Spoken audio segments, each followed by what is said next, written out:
Hello students, welcome to our YouTube channel. आज हम start करेंगे हमारा एक और नया सब्जेक्ट जिसका नाम है कंपनी लॉ। आज हम इसका फर्स्ट चैप्टर पढ़ेंगे जो कि है इंट्रोडक्शन। सबसे पहले बात करते हैं सब्जेक्ट के नाम की। सब्जेक्ट का नाम है कंपनी लॉ। तो अगर मैं बात करूं कंपनी की, तो कंपनी का मतलब हो गया, company means a voluntary association of persons who have come together for carrying on some business and sharing the profit there from. तो जब दो या दो से ज्यादा पर्सन एक साथ आते हैं और आकर कोई बिजनेस स्टार्ट करते हैं और उस बिजनेस से होने वाले प्रॉफिट को आपस में शेयर करते हैं, तो उसको हम कंपनी कहते हैं। वॉलंटरी एसोसिएशन ऑफ पर्संस का मतलब हो गया दो या दो से ज्यादा लोग जब इकट्ठे होंगे तो उसको एसोसिएशन ऑफ पर्सन कहेंगे, और अपनी मर्जी से इकट्ठे होंगे तो वॉलंटरी कहलाएगा। ये हो गया एक बेसिक और लेमैन लैंग्वेज में कंपनी का मीनिंग। अब अगर मैं बात करूं लॉ की, तो जब भी आप कहीं पर भी लॉ पढ़ोगे, चाहे फिर आप कंपनी लॉ पढ़ो, चाहे बिजनेस लॉ पढ़ो, चाहे इनकम टैक्स लॉ पढ़ो, लॉ एक ब्रॉडर टर्म होती है। लॉ के अंदर कई सारी चीजें इंक्लूड होती हैं। तो जब भी आप लॉ पढ़ोगे, लॉ के साथ आप कई सारी चीजें पढ़ोगे। Law includes act, rules, notifications and circulars और केस लॉस। सबसे पहले बात करते हैं एक्ट की। एक्ट जो है वो पार्लियामेंट से पास होकर आता है। रूल्स की बात करूं तो रूल्स जो है वो सेंट्रल गवर्नमेंट पास करती है। नोटिफिकेशंस एंड सर्कुलर्स जो है वो कंसर्न्ड मिनिस्ट्री पास करती है। जैसा कि हम कंपनी लॉ पढ़ रहे हैं, तो कंपनी लॉ की कंसर्न मिनिस्ट्री कौन है? MCA, ministry of corporate affair. तो वो कंपनी लॉ के लिए नोटिफिकेशंस एंड सर्कुलर्स निकालेगी। और केस लॉस की अगर बात करें तो कोर्ट के जो जजमेंट्स आते हैं उसको हम केस लॉस बोलते हैं। तो लॉ पढ़ेंगे का मतलब होगा कि हम इन सब चीजों को एक साथ पढ़ेंगे। जैसे कि हम पढ़ रहे हैं कंपनी लॉ, तो कंपनी लॉ का मतलब क्या है? Company law includes companies act 2013, companies rules 2014, circular and notifications और केस लॉस। अब अगर बात करें कि कंपनीज एक्ट 2013 के अंदर कितने सेक्शंस हैं, तो मैं बता देता हूं। कंपनीज एक्ट 2013 के अंदर सबसे पहले 29 चैप्टर्स आते हैं, जिसके अंदर 470 सेक्शंस है और अलग से 7 शेड्यूल्स दे रखे हैं। अब बात करते हैं डेफिनेशन ऑफ कंपनी। तो कंपनीज एक्ट के अकॉर्डिंग कंपनी का मतलब क्या होता है? अभी हमने कंपनी का मतलब एक लेमैन लैंग्वेज में समझा, लेकिन एक्चुअल में लीगल लैंग्वेज में कंपनी का मतलब क्या होता है, लीगल टर्मिनोलॉजी क्या कहती है? कंपनीज एक्ट के सेक्शन नंबर 2 क्लॉज 20 में बताया गया है कि कंपनी का मतलब क्या होता है। ऐसा तो हो नहीं सकता कि हम हर वॉलंटरी एसोसिएशन को कंपनी बोल दें। किसी भी बिजनेस को कंपनी बोलने का कोई क्राइटेरिया होता है, और वो क्राइटेरिया हमें सेक्शन 2 क्लॉज 20 में बताया गया है। क्या बोला गया? Company means a company incorporated. Incorporated का मतलब होता है फॉर्म्ड एंड रजिस्टर्ड, यानी कंपनी बनाओ और उसको रजिस्टर्ड करवाओ। कहां पर करवाओ? अंडर दिस एक्ट, जो कंपनीज एक्ट 2013 है उस एक्ट में, या फिर under any previous company law, या इससे प्रीवियस कोई कंपनी लॉ है उसमें रजिस्टर्ड कराओगे तो भी काम चल जाएगा। तो क्या बोला है कि कंपनी का मतलब है कि कंपनी इनकॉर्पोरेट होगी, यानी कंपनी रजिस्टर्ड होगी अंडर दिस एक्ट, इस एक्ट में, कंपनीज एक्ट 2013 में, या फिर किसी प्रीवियस कंपनी लॉ में। अब कंपनीज एक्ट 2013 से पहले क्या कोई प्रीवियस कंपनी लॉ था? तो बिल्कुल था। नीचे देखो, company loss enforce before companies act 2013। 2013 से पहले हमारा कंपनीज एक्ट 1956 था। उससे पहले हमारे पास कंपनीज एक्ट 1913 था। उससे पहले हमारे पास कंपनीज एक्ट 1882 था। उससे पहले 1866 था, 1857 था। तो इससे पहले भी हमारे पास कई सारे कंपनी लॉ रह चुके हैं। आगे बात करते हैं। यहाँ पर हमारे पास दो दोस्त हैं, इनको कोई बिजनेस स्टार्ट करना है। दोनों के पास 5-5 लाख रुपए। तो इन्होंने सोचा मिलकर एक कंपनी बना लेते हैं। इन्होंने मिलकर अपनी एक कंपनी बना ली जिसका नाम इन्होंने रखा XYZ प्राइवेट लिमिटेड। अब ध्यान से सबसे पहले इसके नाम को देखो, XYZ प्राइवेट लिमिटेड। कंपनी का नाम है XYZ और आगे लिखा है प्राइवेट लिमिटेड। तो मैं आपको बता दूं, कंपनी जो है दो तरीके की होती है। एक होती है प्राइवेट कंपनी, दूसरी होती है पब्लिक कंपनी। जिस भी कंपनी के आगे प्राइवेट लिमिटेड लिखा होगा, इसका मतलब वो कंपनी एक प्राइवेट कंपनी होगी, और जिस भी कंपनी के आगे सिर्फ लिमिटेड लिखा होगा, इसका मतलब वो पब्लिक कंपनी होगी। यहाँ पर लिखा है XYZ प्राइवेट लिमिटेड, इसका मतलब ये कंपनी कौन सी है? प्राइवेट कंपनी है। अब क्या प्राइवेट कंपनी और पब्लिक कंपनी में कोई फर्क होता है? कई सारे फर्क होते हैं, कई सारे डिफरेंस होते हैं। एक डिफरेंस मैं आपको बताता हूँ। प्राइवेट कंपनी के अंदर मिनिमम 2 मेंबर्स चाहिए होते हैं, जबकि पब्लिक कंपनी के अंदर मिनिमम 7 मेंबर्स चाहिए होते हैं। तो यहाँ पर ये दोनों दोस्त जो हैं मिलकर एक कंपनी स्टार्ट करते हैं, XYZ प्राइवेट लिमिटेड, और इस कंपनी में अपने 5-5 लाख रुपए इन्वेस्ट कर देते हैं। यानी इन्होंने कंपनी को 5-5 लाख रुपए दे दिए। अब कंपनी जो है इन पैसों से असेट लेती है, लायबिलिटी लेती है और बिजनेस स्टार्ट करती है, यानी कंपनी ने काम शुरू कर दिया। अब यहाँ पर आता है हमारा कंपनीज एक्ट, और वो हमें कहता है कि इन दोनों ने कंपनी में पैसा इन्वेस्ट करा, तो ये दोनों कहलाएंगे कंपनी के शेयर होल्डर। कंपनी के मालिक कौन कहलाएंगे? ये दोनों। इन्होंने कंपनी में पैसा लगाया है। जो पर्सन कंपनी में पैसा लगाता है वो कंपनी का शेयर होल्डर कहलाता है। अब यहाँ पर कंपनी एक्ट कहता है कि ये जो कंपनी की एसेट है, ये एसेट कंपनी की मानी जाएगी, ना कि इन दोनों की। भले ही इन दोनों ने पैसा दिया है, लेकिन इन दोनों की एसेट नहीं है ये। और ये जो लाइबिलिटी होगी ये भी इनकी नहीं है, ये भी किसकी है? कंपनी की है। ध्यान से सुनो मैं क्या कह रहा हूँ। भले ही इन्होंने कंपनी में पैसा दिया, लेकिन ये एसेट कंपनी की है, इनकी नहीं है। कंपनी कुछ भी खरीदे, कोई भी बिजनेस स्टार्ट करे, वो बिजनेस भी कंपनी का, एसेट भी कंपनी की, लाइबिलिटी भी कंपनी की। कोई फायदा हुआ वो भी कंपनी का, और कोई नुकसान हुआ वो भी कंपनी का, सब कुछ कंपनी का।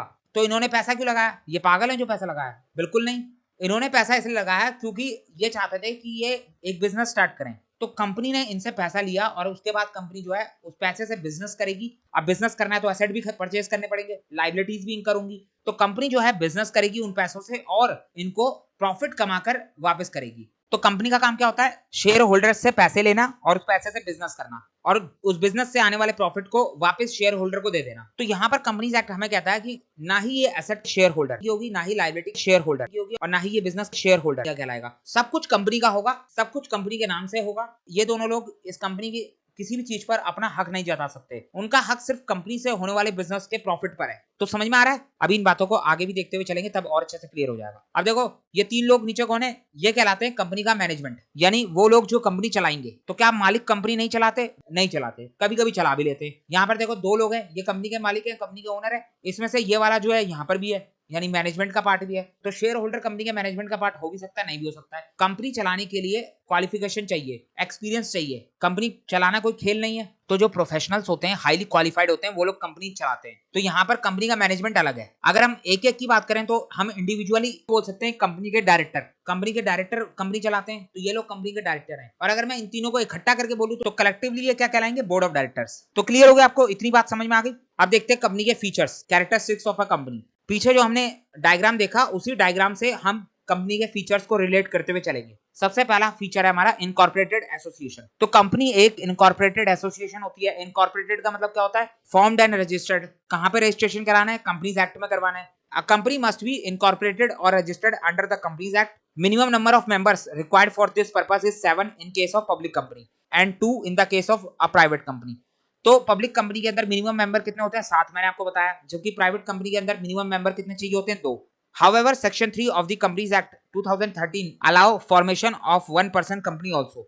तो यहाँ पर कंपनीज एक्ट 2013 के सेक्शन नंबर 3 ने एक और नई टाइप की कंपनी को फॉर्म करना अलाउ कर दिया है, जो कि हमारी 1 पर्सन कंपनी। नाम से समझ में आ रहा है 1 पर्सन कंपनी, यानी इस कंपनी के अंदर सिर्फ एक ही पर्सन होगा। तो अब ये क्या होती है इसके बारे में बाद में पढ़ेंगे जब सेक्शन नंबर 3 देखेंगे। नेक्स्ट है हमारा सेपरेट लीगल एंटिटी। ध्यान से देखो, 3 वर्ड है, एक सेपरेट, दूसरा लीगल और तीसरा एंटिटी। सेपरेट का मतलब होता है अलग, सेपरेशन। लीगल का मतलब होता है कानूनी और एंटिटी का मतलब होता है एग्जिस्टेंस, किसी चीज की एग्जिस्टेंस होना। तो यहाँ पर क्या बोला गया है? It means a company has a separate legal entity from its member. Company का अपने आप में एक अलग एग्जिस्टेंस होगा। कंपनी को सेपरेट किससे करा जा रहा है? फ्रॉम इट्स मेंबर, उसके मेंबर्स से। मेंबर्स कौन होते हैं? कंपनी के शेयर होल्डर्स को ही कंपनी का मेंबर्स कहा जाता है। टेक्निकली मेंबर्स और शेयर होल्डर में डिफरेंस होता है, लेकिन अभी के लिए आप मान के चलो कि कंपनी के शेयर होल्डर्स ही कंपनी के मेंबर कहलाते हैं। तो यहाँ पर जो है कंपनी को अलग करा जा रहा है कंपनी के शेयर होल्डर्स से। सेपरेट लीगल एंटिटी एक अजम्पशन है जो हमें कहती है कि कंपनी अलग और कंपनी के शेयर होल्डर अलग। यहाँ पर हमने देखा था कि इन दोनों ने कंपनी के अंदर पैसा लगा दिया। अब ये पैसे से कंपनी जो मर्जी चाहे वो खरीदे। कंपनी एसेट खरीदेगी तो वो एसेट भी कंपनी की कहलाएगी, लायबिलिटी भी कंपनी की होगी और वो बिजनेस भी कंपनी का होगा। इस कंपनी के एसेट, लायबिलिटी और कैपिटल के ऊपर इन दोनों का कोई भी हक नहीं होगा। तो यहाँ पर कॉन्सेप्ट लग रहा है हमारा सेपरेट लीगल एंटिटी का, जो हमें कह रहा है कि कंपनी अलग है और ये मेंबर अलग हैं। A company can own property, have bank account, raise loans, incur liability and enter into contract. तो कंपनी की खुद की अपनी प्रॉपर्टी होती है। कोई भी प्रॉपर्टी कंपनी परचेस करती है तो वो अपने नाम से करती है। कंपनी का खुद का अलग अपना बैंक अकाउंट होता है। कंपनी जो है अपने नाम से खुद लोन रेज करती है।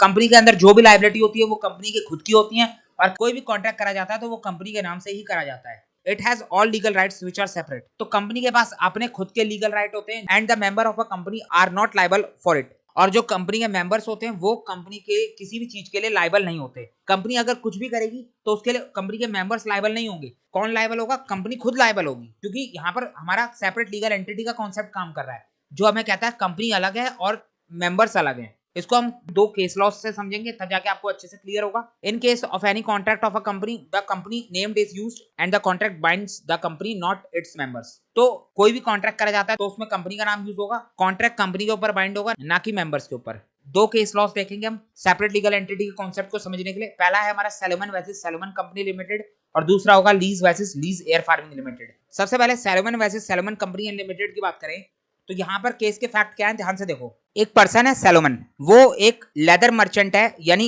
लेदर का बिजनेस करता है। बेसिकली वो जो है एक बूट मैन्युफैक्चरिंग का बिजनेस करता था। तो वो काम कर रहा था सोल प्रोप्राइटरशिप में। एक दिन वो सोचता है कि मैं अपने बिजनेस को बड़ा करना चाहता हूँ, तो वो अपने सोल प्रोप्राइटरशिप के बिजनेस को कंपनी में कन्वर्ट कर देता है। He converted his business into a limited company जिसका वो नाम रखता है सैलोमन एंड कंपनी लिमिटेड। अब एक कंपनी कैसे बनती है? कंपनी का रजिस्ट्रेशन कराना पड़ता है कंपनीज एक्ट के अंदर, ये तो हमें पता है। अब इस कंपनी के अंदर जो है टोटल 7 मेंबर्स हैं। The company so found consisted of Salomon, his wife and 5 childrens as a member. तो इस कंपनी के अंदर जो है टोटल 7 मेंबर्स हैं जो कि सब के सब सैलोमन की फैमिली से बिलोंग करते हैं। इस कंपनी के अंदर एक तो खुद सैलोमन हो गया, दूसरा उसकी वाइफ हो गई, तीसरा उसकी एक डॉटर थी वो हो गई, और चौथा उसके 4 सन थे वो हो गए। तो टोटल 7 मेंबर्स हो गए इस कंपनी के। तो अब ये कंपनी काम क्या करेगी? ये कंपनी वही बिजनेस करेगी जो सैलोमन करता था सोल प्रोप्राइटरशिप में, यानी बूट मैन्युफैक्चरिंग का। तो अब यहाँ पर सैलोमन क्या करता है? सैलोमन अपनी सोल प्रोप्राइटरशिप के बिजनेस को बेच देता है इस कंपनी को। हमारा कॉन्सेप्ट था सेपरेट लीगल एंटिटी का, जो हमें कहता है कंपनी अलग है और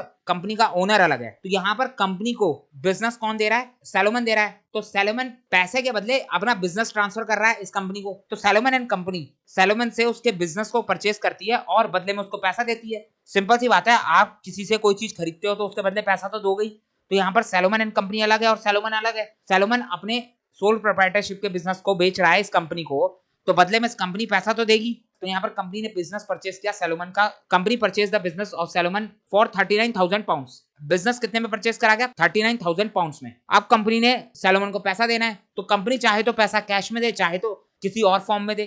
तो यहाँ पर कंपनी ने पैसा देने का तरीका क्या निकाला? कंपनी ने परचेज कंसिडरेशन दिया। परचेज कंसिडरेशन क्या होता है? जो बिजनेस परचेज करा गया उसका कंसिडरेशन। तो परचेज कंसिडरेशन दिया गया was paid in the terms of 10,000 pounds debenture conferring a charge over the company's asset। तो यहाँ पर कंपनी ने जो है 10,000 पाउंड के डिबेंचर्स दे दिए सैलोमन को, जो कि सिक्योर डिबेंचर थे। और क्या दिया? और 20,000 के फुली पेड 1 पाउंड ईच वाले शेयर दे दिए। तो टोटल कितना हो गया? 30,000 की पेमेंट हो गई। अब बच गया 9,000। तो अब इस 9,000 का क्या करा?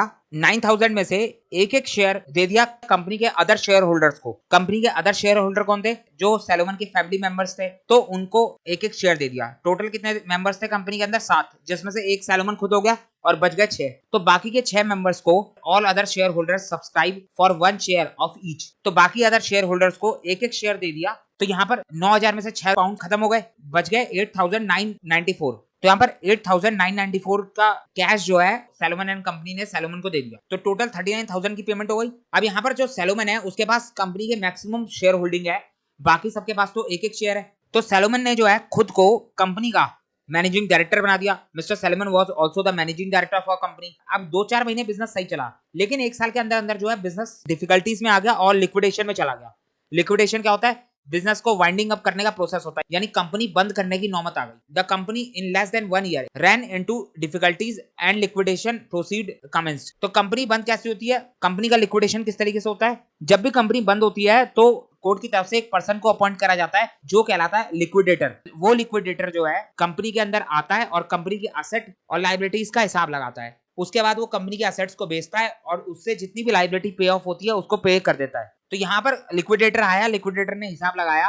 Eight the time of winding up the total asset of a company amount to 6,050 pounds. तो यहाँ पर लिक्विडेटर ने टोटल किया तो पता चला कि कंपनी के पास टोटल एसेट है 6,050 पाउंड्स की। और कंपनी की लायबिलिटी की बात करें तो कंपनी की टोटल लायबिलिटी है 18,000 पाउंड्स की। 10,000 पाउंड्स की लायबिलिटी जो है वो डिबेंचर्स की है, जो डिबेंचर्स सैलोमन को इशू हुए थे, और 8,000 पाउंड्स की लायबिलिटी कुछ अनसिक्योर्ड ट्रेड क्रेडिटर्स की है। तो यहाँ पर 18,000 पाउंड्स की लायबिलिटी और सिर्फ 6,050 पाउंड्स के एसेट है। तो अब सारी लायबिलिटी कैसे पे करी जाएगी? वो तो पॉसिबल नहीं है। तो लिक्विडेशन के टाइम पर जो है कंपनीज एक्ट में एक रूल दे रखा है, एक सीक्वेंस बता रखा है कि लिक्विडेटर जो है इस सीक्वेंस में पेमेंट करेगा। तो वो सीक्वेंस क्या है? ध्यान से सुनो। जब भी कंपनी लिक्विडेट होगी तो कंपनी के एसेट बेचकर सबसे पहले सिक्योर्ड क्रेडिटर्स जो है उनको पेमेंट करी जाएगी। उसके बाद नंबर आता है अनसिक्योर्ड क्रेडिटर्स का, और फिर कोई पैसा बचता है तो वो सबसे पहले प्रेफरेंस शेयर होल्डर्स को दिया जाएगा, और लास्ट में नंबर आता है कंपनी के इक्विटी शेयर होल्डर्स का। तो यहाँ पर लिक्विडेटर ने क्या करा? 6,050 पाउंड्स के एसेट्स को बेचा और सारा पैसा कंपनी के सिक्योर्ड क्रेडिटर को दे दिया। कंपनी का सिक्योर्ड क्रेडिटर कौन है? Mister Salomon.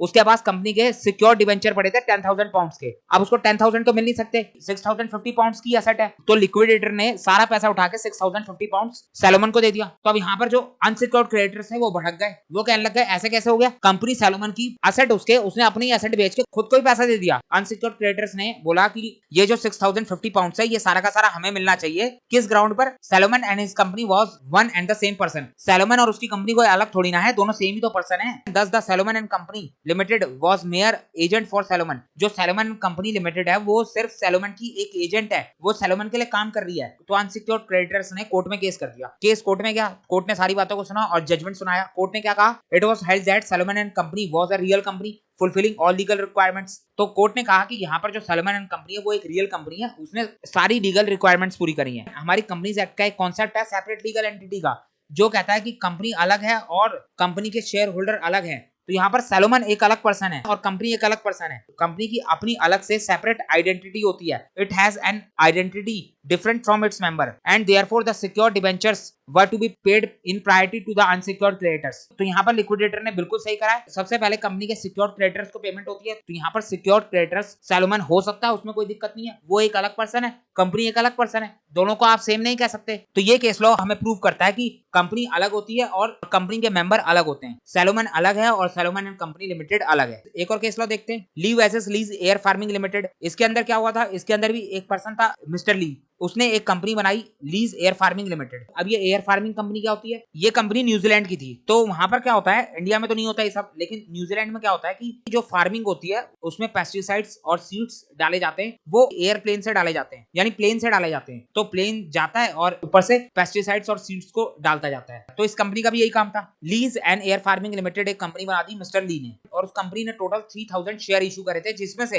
2999 शेयर मिस्टर ली के पास खुद थे और एक शेयर उसने किसी और को दिया था। तो यहाँ पर कंपनी की ऑलमोस्ट सारी की सारी शेयर होल्डिंग किसके पास है, मिस्टर ली के पास। तो क्या कंपनी की सारी शेयर होल्डिंग होने से मिस्टर ली और कंपनी एक हो जाएंगे? बिल्कुल नहीं। शेयर होल्डर अलग है और मेंबर अलग है, फिर चाहे उसके पास कंपनी के मैक्सिमम शेयर क्यों ना हो। तो यहाँ पर मिस्टर ली ने खुद को ही कंपनी का मैनेजिंग डायरेक्टर भी अपॉइंट कर लिया, और साथ में मिस्टर ली जो है वो इस कंपनी में प्लेन भी उड़ाता है, कंपनी का चीफ पायलट है। अब ये जो चीफ पायलट का काम है ये मिस्टर ली कंपनी में एज अ एम्प्लॉय बन के कर रहा है और उसके बदले सैलरी ले रहा है। तो क्या कोई कंपनी का मेंबर कंपनी में मैनेजिंग डायरेक्टर बन सकता है? बिल्कुल बन सकता है। कंपनी का एम्प्लॉय बन सकता है? बिल्कुल बन सकता है।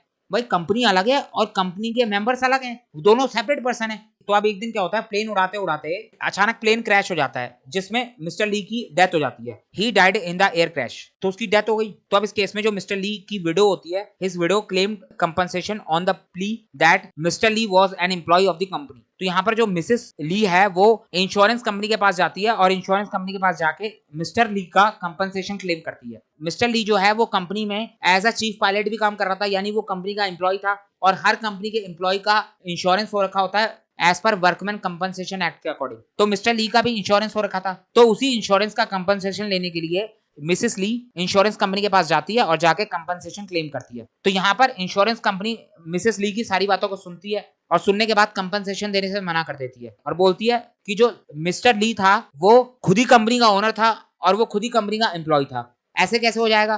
कोई पर्सन कंपनी का एम्प्लॉयर और एम्प्लॉय दोनों कैसे हो सकता है? The company oppose the claim on the ground that the same person can not be employer as well as the employee. उसके पास कंपनी के शेयर्स भी थे, तो वो कंपनी का एम्प्लॉयर भी था, और वो कंपनी में काम भी करता था, तो वो कंपनी का एम्प्लॉय भी था। तो यहाँ पर इंश्योरेंस कंपनी ने क्लेम देने से मना कर दिया। तो मिसेस ली चली गई कोर्ट में। तो कोर्ट ने सारी बातों को सुना और जजमेंट सुनाया। कोर्ट ने कहा कि जो मिस्टर ली है वो एक सेपरेट पर्सन था और जो कंपनी थी लीज एयर फार्मिंग लिमिटेड वो एक सेपरेट एंटिटी थी in the eye of law. The court decided that mister Lee and the company was separate in the eye of the law. Mister Lee अलग है और lease air farming limited अलग है। तो separate legal entity के concept के base पर Mrs Lee को कंपनसेशन बिल्कुल मिलेगा। Lee's widow was entitled to compensation. तो समझ में आ गया। यहाँ पर भी वही दोबारा प्रूफ हुआ कि कंपनी अलग है और कंपनी के मेंबर अलग है। नेक्स्ट तीसरा फीचर है हमारी कंपनी का separation of ownership from management. तो मैंने आपको बताया था कि कंपनी का मैनेजमेंट अलग होता है और कंपनी की ओनरशिप अलग होता है। क्या कंपनी के शेयर होल्डर ही कंपनी के मैनेजमेंट बन जाते हैं? किसी किसी केस में बन जाते हैं, लेकिन जनरली कंपनी के शेयर होल्डर जो कंपनी के ओनर होते हैं वो कंपनी के मैनेजमेंट में काम नहीं करते। कंपनी का मैनेजमेंट अलग होता है। Members do not participate in the day to day working. The management of the company lies in the elective representative of members, commonly known as board of directors. जो company का management होता है उनको elect करा जाता है company के members के द्वारा, क्योंकि पैसा कंपनी के मेंबर्स का लगा है। तो कंपनी के मेंबर्स डिसाइड करेंगे कि हमारी इस कंपनी को कौन संभालेगा। जो कंपनी का मैनेजमेंट होता है उनको हम बोलते हैं board of directors. The directors are appointed as well as removed by the members. तो कंपनी के डायरेक्टर्स को अपॉइंट या रिमूव करने का काम भी कंपनी के मेंबर्स का ही होता है। फोर्थ है हमारा सेपरेट प्रॉपर्टी। कंपनी कोई भी प्रॉपर्टी, कोई भी एसेट खरीदेगी तो वो कंपनी की कहलाएगी, ना कि मेंबर की। भले ही उसका पैसा मेंबर ने क्यों ना दिया हो, मेंबर को तो प्रॉफिट मिलेगा, जिसको हम डिविडेंड बोलते हैं। आपने अकाउंट्स में पढ़ा होगा, प्रॉफिट का वो हिस्सा जो मेंबर्स को बढ़ता है वो डिविडेंड कहलाता है। बाद में डिविडेंड के ऊपर अलग से बात करेंगे डिटेल में। अ company can own and enjoy property in its own name. Company की जो भी प्रॉपर्टी होगी वो कंपनी के खुद के नाम से होगी। Members are not the owner और co-owner of the company's property. No member have any insurable interest in the company's property. किसी भी मेंबर का कंपनी की प्रॉपर्टी के ऊपर कोई भी इंश्योरेबल इंटरेस्ट नहीं होगा। केस लॉ से समझते हैं इसको। Macaura versus Northern Assurance company limited का एक केस है 1925 का। इसके अंदर एक पर्सन था मैकोरा, उसकी एक कंपनी थी जो कि टिम्बर का काम करती थी और उस कंपनी के ऑलमोस्ट सारी की सारी शेयर होल्डिंग उस मैकोरा के पास थी। Macaura was the holder of nearly all shares of a timber company. He was also a major creditor of the company, और वो उस कंपनी के अंदर मेजर क्रेडिटर भी था। M insured the company's timber in his own name. तो जो company के टिम्बर थे, टिम्बर कंपनी थी तो उसका मेजर एसेट क्या होगा, टिम्बर। तो जो कंपनी के टिम्बर थे, उस कंपनी के टिम्बर का इंश्योरेंस करवाया मैकोरा ने, और किसके नाम से करा दिया, अपने नाम से करवा दिया। जबकि करवाना किसके नाम से था, कंपनी के नाम से। टिम्बर कंपनी के थे तो इंश्योरेंस भी कंपनी के नाम से होगा। The timber was lost in a fire. तो टिम्बर में आग लग गई। अब मैकोरा चला गया इंश्योरेंस कंपनी के पास कंपनसेशन लेने। इंश्योरेंस कंपनी ने बोला ठीक है कंपनसेशन देते हैं, अब बताओ कि इंश्योरेंस किसके नाम से है। तो मैकोरा ने बोला कि इंश्योरेंस तो मेरे नाम से है। तो इंश्योरेंस कंपनी ने बोला तो टिम्बर किसके थे, तो उसने बोला टिम्बर तो कंपनी के थे। तो यहाँ पर इंश्योरेंस कंपनी ने बोला कि जब टिम्बर कंपनी के थे तो इंश्योरेंस आपने अपने नाम से क्यों करवाया, अब हम तो इंश्योरेंस का पैसा देंगे नहीं। तो इंश्योरेंस कंपनी ने पैसा देने से मना कर दिया। The insurance company was not held liable to him as no share holder have any right to any item of property owned by the company for he has no legal और equitable interest in them. तो यहाँ पर साफ साफ बोल दिया गया कि कंपनी की किसी भी प्रॉपर्टी के ऊपर शेयर होल्डर का कोई भी राइट नहीं होता, कोई भी लीगल इंटरेस्ट नहीं होता, कोई भी इक्विटेबल इंटरेस्ट नहीं होता। तो समझ में आ गया आपको। नेक्स्ट है हमारा आर्टिफिशियल पर्सन। कंपनी जो है एक आर्टिफिशियल पर्सन होती है। It is an artificial person as it is created by a process other than natural birth. तो कंपनी कैसे बनती है, कंपनी एक लीगल प्रोसेस से बनती है, कंपनी का रजिस्ट्रेशन होता है, इसीलिए वो आर्टिफिशियल पर्सन कहलाती है। It is invisible, intangible, existing only in the contemplation of law. तो कंपनी इनविजिबल होती है, इंटेंजिबल होती है, आप कंपनी को देख सकते हो, नहीं देख सकते। कंपनी का सिर्फ नाम होता है, जिस चीज के आगे वो नाम रख दिया जाए वो चीज कंपनी की हो जाती है। अभी मैंने आपको कंपनी की बिल्डिंग दिखाई, वो बिल्डिंग कंपनी की बिल्डिंग क्यों कहला रही है, क्योंकि उस बिल्डिंग में कंपनी का नाम लिखा हुआ है। तो कंपनी सिर्फ एक नाम है, वो नाम जिस प्रॉपर्टी के आगे लग जाएगा वो प्रॉपर्टी कंपनी की हो जाएगी। उसका एग्जिस्टेंस सिर्फ डॉक्यूमेंट्स में है, सिर्फ लीगली वो एग्जिस्ट करती है। Being an artificial person it has to depend upon natural person, namely the director, officers, shareholders etc. for getting its various works done। तो क्योंकि कंपनी आर्टिफिशियल पर्सन है इसीलिए कंपनी खुद तो कोई काम नहीं कर सकती, वो काम करने के लिए डिपेंड किसके ऊपर होती है, नेचुरल पर्सन के ऊपर। तो नेचुरल पर्सन कौन होंगे, कंपनी के डायरेक्टर। मैंने आपको बताया कंपनी कौन चलाएगा, कंपनी के डायरेक्टर। कंपनी के अंदर ऑफिसर्स चलाएंगे, या कभी कभी शेयर होल्डर्स भी कंपनी के मैनेजमेंट का पार्ट होते हैं तो वो भी कंपनी चलाते हैं। लेकिन क्या कंपनी में काम करने से वो कंपनी उनकी हो जाएगी, बिल्कुल नहीं। कंपनी की अपनी सेपरेट लीगल आइडेंटिटी है, कंपनी शेयर होल्डर की नहीं है, तो डायरेक्टर्स की कैसे हो जाएगी। जो लोग कंपनी में पैसा लगा रहे हैं कंपनी उनकी नहीं है, कंपनी एक सेपरेट लीगल एंटिटी होती है। तो यहाँ पर ये जो लोग होते हैं, these individuals only represent the company and accordingly what ever they do within the scope of the authority conferred upon them and in the name and on the behalf of the company they bind the company and not themselves। तो यहाँ पर ये लोग सिर्फ company को represent करते हैं, जो भी काम करेंगे वो कंपनी के नाम से करेंगे, कंपनी के बिहाफ पे करेंगे। जो भी काम करा जाएगा, जो भी कॉन्ट्रैक्ट करा जाएगा उसके लिए कंपनी बाउंड होगी। तो समझ में आ गया आपको। नेक्स्ट है हमारा ट्रांसफरेबिलिटी ऑफ शेयर्स। अब यहाँ पर शेयर का ट्रांसफर होगा, वो कैसे होगा। हमने देखा था कि दो लोगों ने कंपनी में 5-5 लाख रुपए लगाए थे। अब अगर मान लो उन लोगों को कभी अपना पैसा वापस चाहिए हो, तो क्या वो कंपनी के पास जाकर कंपनी से बोल सकते हैं कि हमारा पैसा वापस करो, और कंपनी उनको दे देगी, बिल्कुल नहीं। वो पैसा उनका है ही नहीं, वो पैसा तो कंपनी का हो गया, वो पैसा कंपनी की कैपिटल कहलाती है। तो फिर इस केस में उनको उनका पैसा वापस कैसे मिलेगा। तो यहाँ पर कंपनीज एक्ट ने उसी के लिए कॉन्सेप्ट बनाया है, ट्रांसफर ऑफ शेयर। आपने कंपनी में पैसा लगाया तो बदले में आपको कंपनी से शेयर मिले होंगे, तो आपको अगर वो पैसा वापस चाहिए तो आपको वो पैसा डायरेक्टली कंपनी से नहीं मिलेगा। आपके पास जो शेयर है, आप उन शेयर को किसी अदर पर्सन को ट्रांसफर कर दो और उससे जो है उसके बदले पैसे ले लो। उसके बाद क्या होगा, वो अदर पर्सन जिसने आपसे शेयर खरीदे वो आपसे कंपनी का मेंबर हो जाएगा और आप कंपनी से बाहर निकल जाओगे, आपको आपका पैसा वापस मिल जाएगा। तो यहाँ पर अगर कभी भी शेयर होल्डर्स को उनका पैसा वापस चाहिए तो वो कंपनी से डायरेक्टली जाके नहीं मांग सकते, उनके पास पैसा वापस लेने का एक तरीका होता है ट्रांसफर ऑफ शेयर्स। वो अपने शेयर का ट्रांसफर कर देंगे, किसी दूसरे पर्सन को वो शेयर बेचकर उस शेयर का पैसा ले लेंगे। तो आपको ये समझ में आ गया कि ट्रांसफर ऑफ शेयर का कॉन्सेप्ट क्यों लाया गया। The companies capital is divided into small units called shares, the share of a company is transferable. तो हमें ये तो पता है कि कंपनी की जो कैपिटल होती है वो छोटे छोटे यूनिट्स में बांटी जाती है, जिसको हम शेयर्स बोलते हैं। अब कंपनी का शेयर छोटे छोटे यूनिट्स में क्यों बांटा जाता है, ताकि जो है हर कोई उस शेयर को खरीद सके। सपोज किसी के पास 1000 रुपए और एक शेयर 100 रुपए का है, तो वो कंपनी के 10 शेयर खरीद लेगा। किसी के पास 1 लाख रुपए और शेयर अगर 100 रुपए का है, तो वो कंपनी के 1000 शेयर खरीद लेगा। तो अगर कैपिटल को स्मॉल यूनिट्स में बांट दिया जाए तो हर कोई पर्सन अपने कैपेसिटी के अकॉर्डिंग कंपनी का शेयर खरीद सकता है। और ये जो शेयर होते हैं ये ट्रांसफरेबल भी होते हैं, मैंने आपको बता दिया। Section 44 of the Companies Act, it provides that the shared debentures or other interest of the member of a company are movable property। तो section 44 of the companies act वो हमें बोलता है कि जो कंपनी के शेयर्स और डिबेंचर्स होते हैं वो एक मूवेबल प्रॉपर्टी होते हैं। मूवेबल प्रॉपर्टी क्या होती है, जो एक जगह से दूसरी जगह जा सकती है। तो शेयर भी हमारे एक जगह से दूसरी जगह जा सकते हैं, कभी एक पर्सन के पास होंगे, ट्रांसफर होकर दूसरे पर्सन के पास जा सकते हैं। They are transferable in the manner as provided in the companies article of association. तो कंपनी का एक आर्टिकल ऑफ एसोसिएशन होता है, यानी एक डॉक्यूमेंट होता है जिसमें कंपनीज के रूल्स और रेगुलेशन लिखे होते हैं। उसमें बता रखा होता है कि कंपनी के शेयर ट्रांसफर किस तरीके से होंगे। तो ये हमें कह रहा है कि कंपनी के आर्टिकल ऑफ एसोसिएशन में शेयर को ट्रांसफर करने का जो भी मैनर बता रखा हो, उस मैनर में आप शेयर ट्रांसफर कर सकते हो। In case of a public company it transfers freely, but in case of a private company there are some restriction. तो अगर बात करें पब्लिक कंपनी की, तो पब्लिक कंपनी के अंदर शेयर जो है वो फ्रीली ट्रांसफरेबल होते हैं, आसानी से आप शेयर ट्रांसफर कर सकते हो।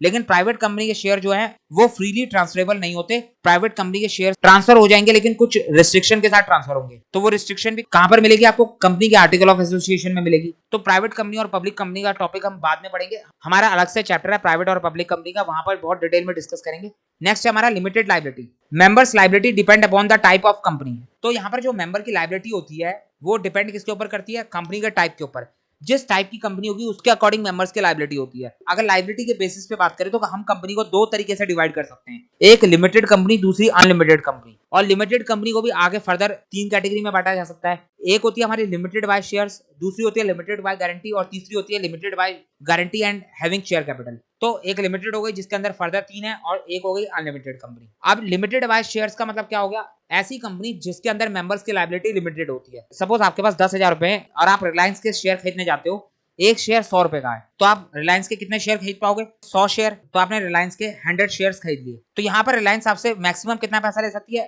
10,000 रुपीज। जब शेयर खरीदे जाते हैं तो कंपनी जो है धीरे धीरे पैसा लेती है, पहले एप्लीकेशन मनी लेती है, फिर allotment money, first call, second call, final call. आपने अकाउंट्स में पढ़ा होगा। तो 100 रुपए का शेयर है, सपोज कंपनी ने आपसे 20 रुपए एप्लीकेशन मनी लिया, 10 रुपए अलॉटमेंट मनी लिया और 30 रुपए फर्स्ट कॉल लिया। कितना दिया, 20 प्लस 10 प्लस 30, 60 रुपए हो गया। आपने अभी तक कंपनी को 100 रुपए में से 60 रुपए पे कराए, तो अब कंपनी आपसे मैक्सिमम कितना पैसा और मांग सकती है, एक शेयर 100 रुपए का है, आपने 60 रुपए पर शेयर पे दे दिया, तो कंपनी आपसे मैक्सिमम 40 रुपए और मांग सकती है। आप 40 रुपए पर शेयर कंपनी को दे दोगे, आपकी लायबिलिटी खत्म। अब कंपनी क्या 100 रुपए से ज्यादा आपसे मांग सकती है, बिल्कुल नहीं मांग सकती। तो यही बात यहाँ पर बोली जाती है कि लिमिटेड बाय शेयर वाली जो कंपनी होती है, जिसमें मेंबर्स से सिर्फ उतना ही पैसा मांगा जा सकता है जितने का उन्होंने शेयर खरीदा है, तो उस केस में मेंबर्स की लायबिलिटी कितनी होती है, amount unpaid on the shares held by every member. अब अगर कल को रिलायंस में 100 करोड़ रुपए का लॉस हो गया, तो रिलायंस आपसे ये कह सकती है कि इस लॉस की भरपाई करो। तुमने कंपनी में शेयर खरीदा है, तुम कंपनी के मेंबर हो, तो इस लॉस में अपना शेयर पे करो। ऐसा कंपनी कह सकती है, बिल्कुल नहीं,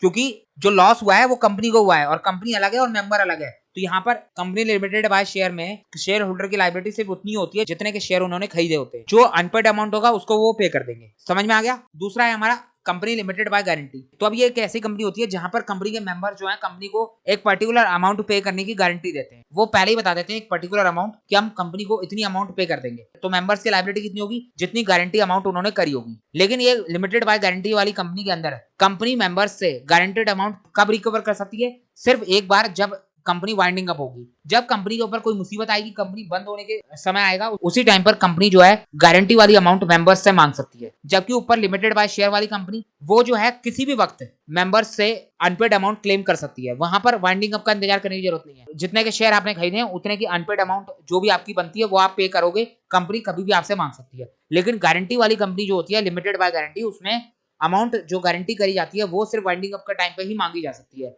अब ये कौन सी कंपनी होती है, जो चैरिटेबल ट्रस्ट होते हैं, रिलीजियस प्लेसेस होते हैं, वो उसके अंदर कवर होते हैं। तो जो आप देखते हो ना कंपनी के अंदर लिमिटेड लिखा होता है, प्राइवेट लिमिटेड लिखा होता है, तो जिस भी कंपनी के ऊपर लिमिटेड और प्राइवेट लिमिटेड लिखा होगा इसका मतलब वहां पर जो मेंबर्स की लायबिलिटी है वो लिमिटेड है। तीसरा हो गया हमारा company limited by guarantee and having share capital. ऐसी कंपनी जिसमें गारंटी भी करी गई है और जो लिमिटेड बाय शेयर कैपिटल भी है, यानी फर्स्ट और सेकंड का मिक्सचर। तो इसमें मेंबर्स की लायबिलिटी कितनी होगी, जो गारंटीड अमाउंट है और जो अनपेड अमाउंट है उन दोनों को ऐड कर लो, मेंबर्स की लायबिलिटी आ जाएगी। Aggregate of amount unpaid on the shares held by a member and the amount guaranteed by them. अब है हमारी नेक्स्ट अनलिमिटेड कंपनी। अनलिमिटेड नाम से ही समझ में आ रहा है ऐसी कंपनी जहां पर मेंबर्स की लायबिलिटी अनलिमिटेड है। यहां पर मेंबर्स को तब तक पैसा देना होता है जब तक कंपनी का सारा डेट खत्म ना हो जाए। Every members is liable to contribute to the asset of the company until all the debt of a company are paid in full। अब इसके अंदर भी अनलिमिटेड का मतलब ये नहीं होता कि एक ही मेंबर को सारा पैसा देना होता है, इसका भी एक अलग कॉन्सेप्ट होता है, वो हम बाद में बात करेंगे जब टाइप्स ऑफ कंपनीज पढ़ेंगे। तो आपको समझ में आ गया मेंबर्स की लायबिलिटी किस हिसाब से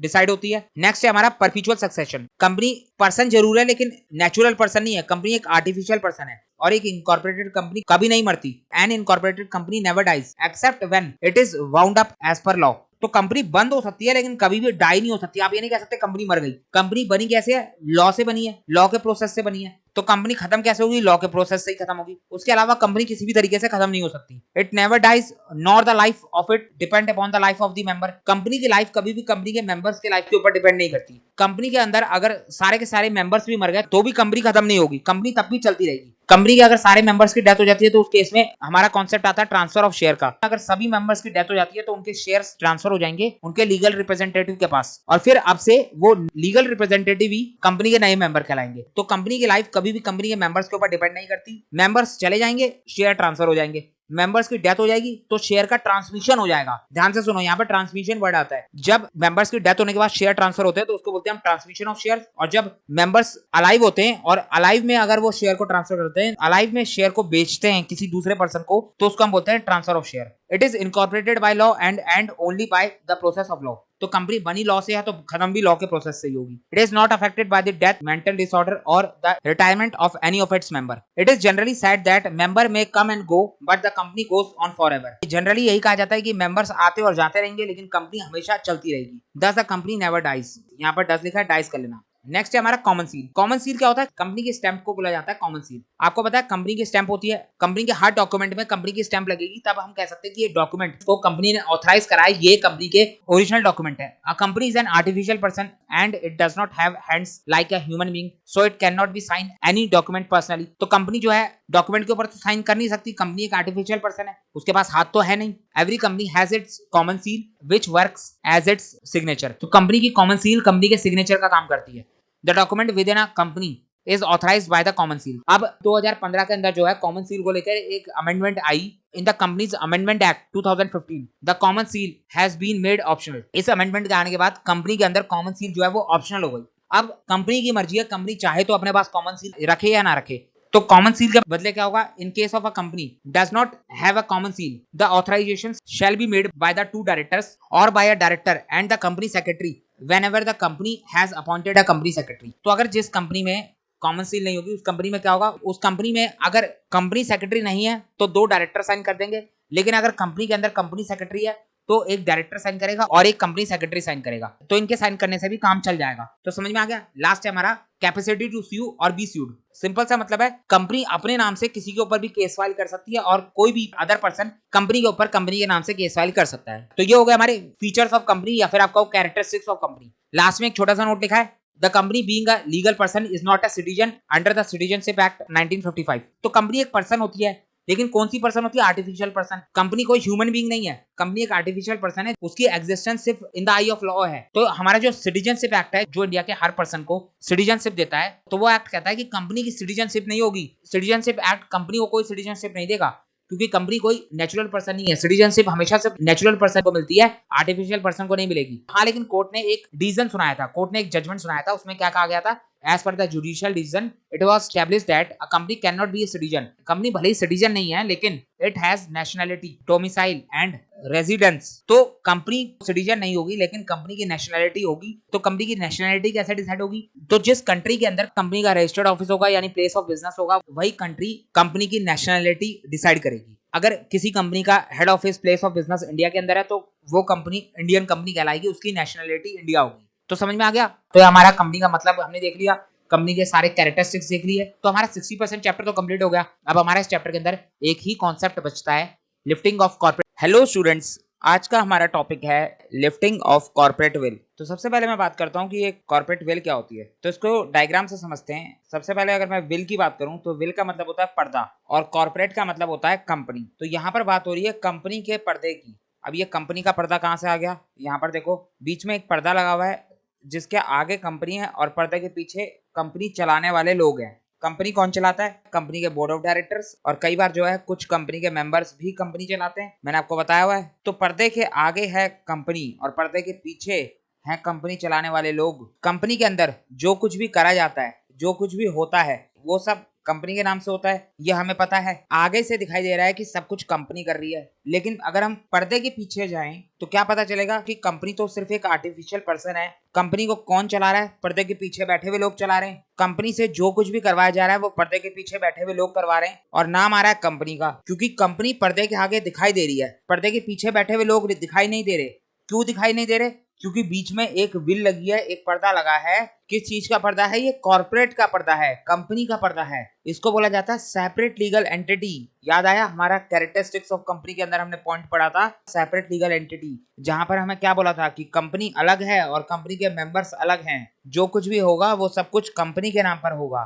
तो यहाँ पर वही वाली बात है, ये सेपरेट लीगल एंटिटी का कॉन्सेप्ट क्यों आया, क्योंकि कंपनी और मेंबर्स के बीच में एक पर्दा लगा हुआ है, जिस पर्दे को हम बोलते हैं कॉर्पोरेट विल, जो हमें कह रहा है कंपनी अलग है और कंपनी के पीछे बैठे हुए लोग अलग हैं। तो यहाँ तक आपको बात समझ में आई, कॉर्पोरेट विल का मतलब क्लियर होगा। अब आप इसको एक दूसरे तरीके से सोच के देखो। यहाँ पर तो ये कहा जा रहा है कि कंपनी के पीछे बैठे हुए लोग कुछ भी करें, जो मर्जी चाहे कर सकते हैं। नाम किसका आएगा, कंपनी का। ऐसा लगेगा सब कुछ कौन कर रहा है, कंपनी कर रही है। तो ये तो कहीं ना कहीं कंपनी के पीछे बैठे हुए लोगों को गलत काम करने का रास्ता मिल गया। वो कुछ भी गलत काम करेंगे, कुछ भी फ्रॉड करेंगे और नाम लगा देंगे कंपनी का कि सब कुछ कंपनी कर रही है। अगर कुछ गलत किया है तो कंपनी ने किया है, हम तो सिर्फ कंपनी के लिए काम कर रहे हैं, हम कंपनी के एजेंट थोड़ी ना हैं। मैंने आपको बताया था, हमने पढ़ा था सेपरेट मैनेजमेंट। कंपनी का मैनेजमेंट कभी भी कंपनी का एजेंट नहीं होता, वो सिर्फ कंपनी को रिप्रेजेंट करता है। तो यहाँ पर अगर सेपरेट लीगल एंटिटी आती है, कॉर्पोरेट विल आती है, तो कंपनी के पीछे बैठे हुए लोग कुछ भी गलत काम करेंगे और आराम से ये कहकर बच निकलेंगे कि जो कुछ भी किया कंपनी ने किया। अगर पकड़ना है तो कंपनी को पकड़ो, डाल दो उठा के जेल में कंपनी को। तो क्या ये पॉसिबल है, कंपनी तो आर्टिफिशियल पर्सन है, उसको कहां से जेल में डाल दोगे। तो इसी बात का फायदा जो है मार्केट के अंदर बहुत सारी कंपनीज उठाने लग गई। कंपनी के पीछे बैठे हुए लोग कंपनी से गलत काम करवाते और बाद में कंपनी का नाम लगा देते। तो ये बात पता चली गवर्नमेंट को। गवर्नमेंट ने सोचा अब कुछ तो करना पड़ेगा, तो गवर्नमेंट ने एक नया कॉन्सेप्ट इंट्रोड्यूस किया जिसका नाम रखा lifting of corporate will. Corporate will क्या है, ये पर्दा।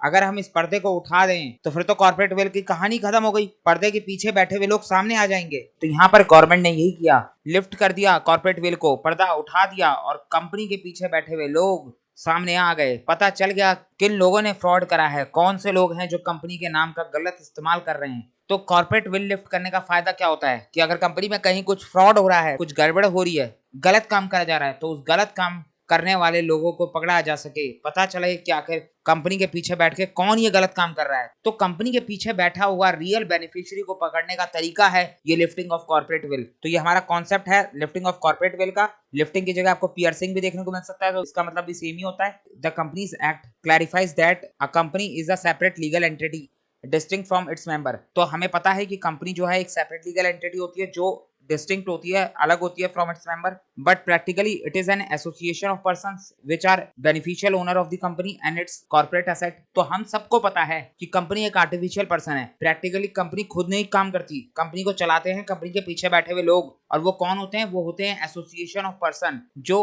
असली बेनिफिशियल ओनर होते हैं कंपनी के और कंपनी की एसेट के। The fiction is created by a wheel term the corporate wheel. तो ये जो फिक्शन है, जो अजम्पशन है व्हील वाली, इसको क्या बोलते हैं हम, कॉर्पोरेट व्हील। यहाँ पर एक नोट दे रखा है, the corporate veil is a safeguard that protect the members from the company's action. If a company violate any law और incur any liability, the member can not be held liable, thus shareholder get protection from the act of the company. तो corporate veil का सबसे बड़ा फायदा क्या होता है कि कंपनी के एक्शन के लिए कंपनी के मेंबर्स लायबल नहीं होते। ये बात तो हम सबको पता है। अगर कंपनी कोई लॉ को वायलेट करती है, कोई लायबिलिटी इनकर करती है, तो क्या उसके लिए कंपनी के मेंबर्स लायबल होंगे? बिल्कुल नहीं। कंपनी ने लॉ को वायलेट करा है ना, या कंपनी ने लायबिलिटी इंकर करी है तो उसके लिए लायबिलिटी किसकी बनेगी, सिर्फ कंपनी की बनेगी, कंपनी के मेंबर्स की तो नहीं बनेगी। ये तो हमें सेपरेट लीगल एंटिटी का कॉन्सेप्ट कहता ही है। अभी तक आपने कंपनी लॉ पढ़ने से पहले पार्टनरशिप पढ़ा होगा, सोल प्रोप्राइटरशिप पढ़ा होगा। तो पार्टनरशिप हो चाहे सोल प्रोप्राइटरशिप हो, कभी आपने सेपरेट लीगल एंटिटी का कॉन्सेप्ट सुना है? कभी नहीं सुना। ये तो सिर्फ कंपनी के अंदर आता है, यानी कंपनी के मेंबर्स को सेपरेट लीगल एंटिटी का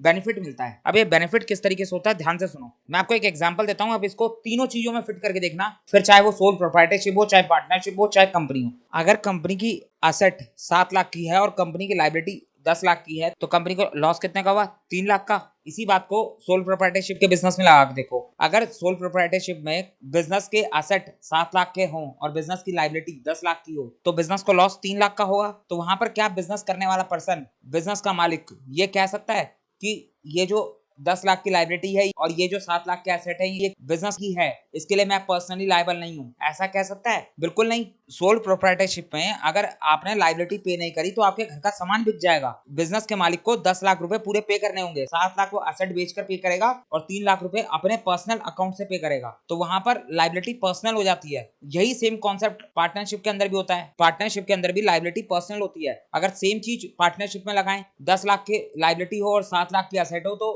3 लाख रुपए जो है पार्टनर्स को अपने घर से लाके पे करने पड़ेंगे। जबकि अगर यही चीज हम कंपनी में लगाएं और कहें कि कंपनी के पास 10 लाख की लायबिलिटी है और 7 लाख की एसेट है तो उस केस में मेंबर्स आराम से ये कहकर बच जाएंगे कि ये जो 10 लाख की लायबिलिटी है ये कंपनी की है और ये जो 7 लाख के एसेट हैं ये भी कंपनी के हैं। तो कंपनी 7 लाख के एसेट बेचेगी और 7 लाख की लायबिलिटी पे ऑफ करेगी, बचे हुए 3 लाख जिसके रह गए उसके रह गए, उसके लिए मेंबर्स लायबल नहीं होंगे। मेंबर्स के पास भले ही करोड़ों रुपया हो लेकिन वो पर्सनली उस पैसे को पे नहीं करेंगे। तो यही फायदा मिलता है कंपनी के अंदर सेपरेट लीगल एंटिटी का, कॉर्पोरेट विल का। कंपनी के मेंबर्स जो कंपनी के मालिक होते हैं वो पर्सनली लायबल नहीं होते। तो यही बात यहाँ पर बोली जा रही है। तो ये तो हो गया कॉर्पोरेट विल का बेनिफिट। लेकिन हम पढ़ क्या रहे हैं, लिफ्टिंग ऑफ कॉर्पोरेट विल, मतलब ऐसे केसेस जहां पर कॉर्पोरेट विल का बेनिफिट आपको नहीं मिलेगा। A separate personality is a regulatory advantage. ये जो कॉर्पोरेट विल का सेपरेट लीगल एंटिटी है ये एक रेगुलेटरी एडवांटेज है जो मेंबर्स को मिलता है and it must be use for a lawful purpose only.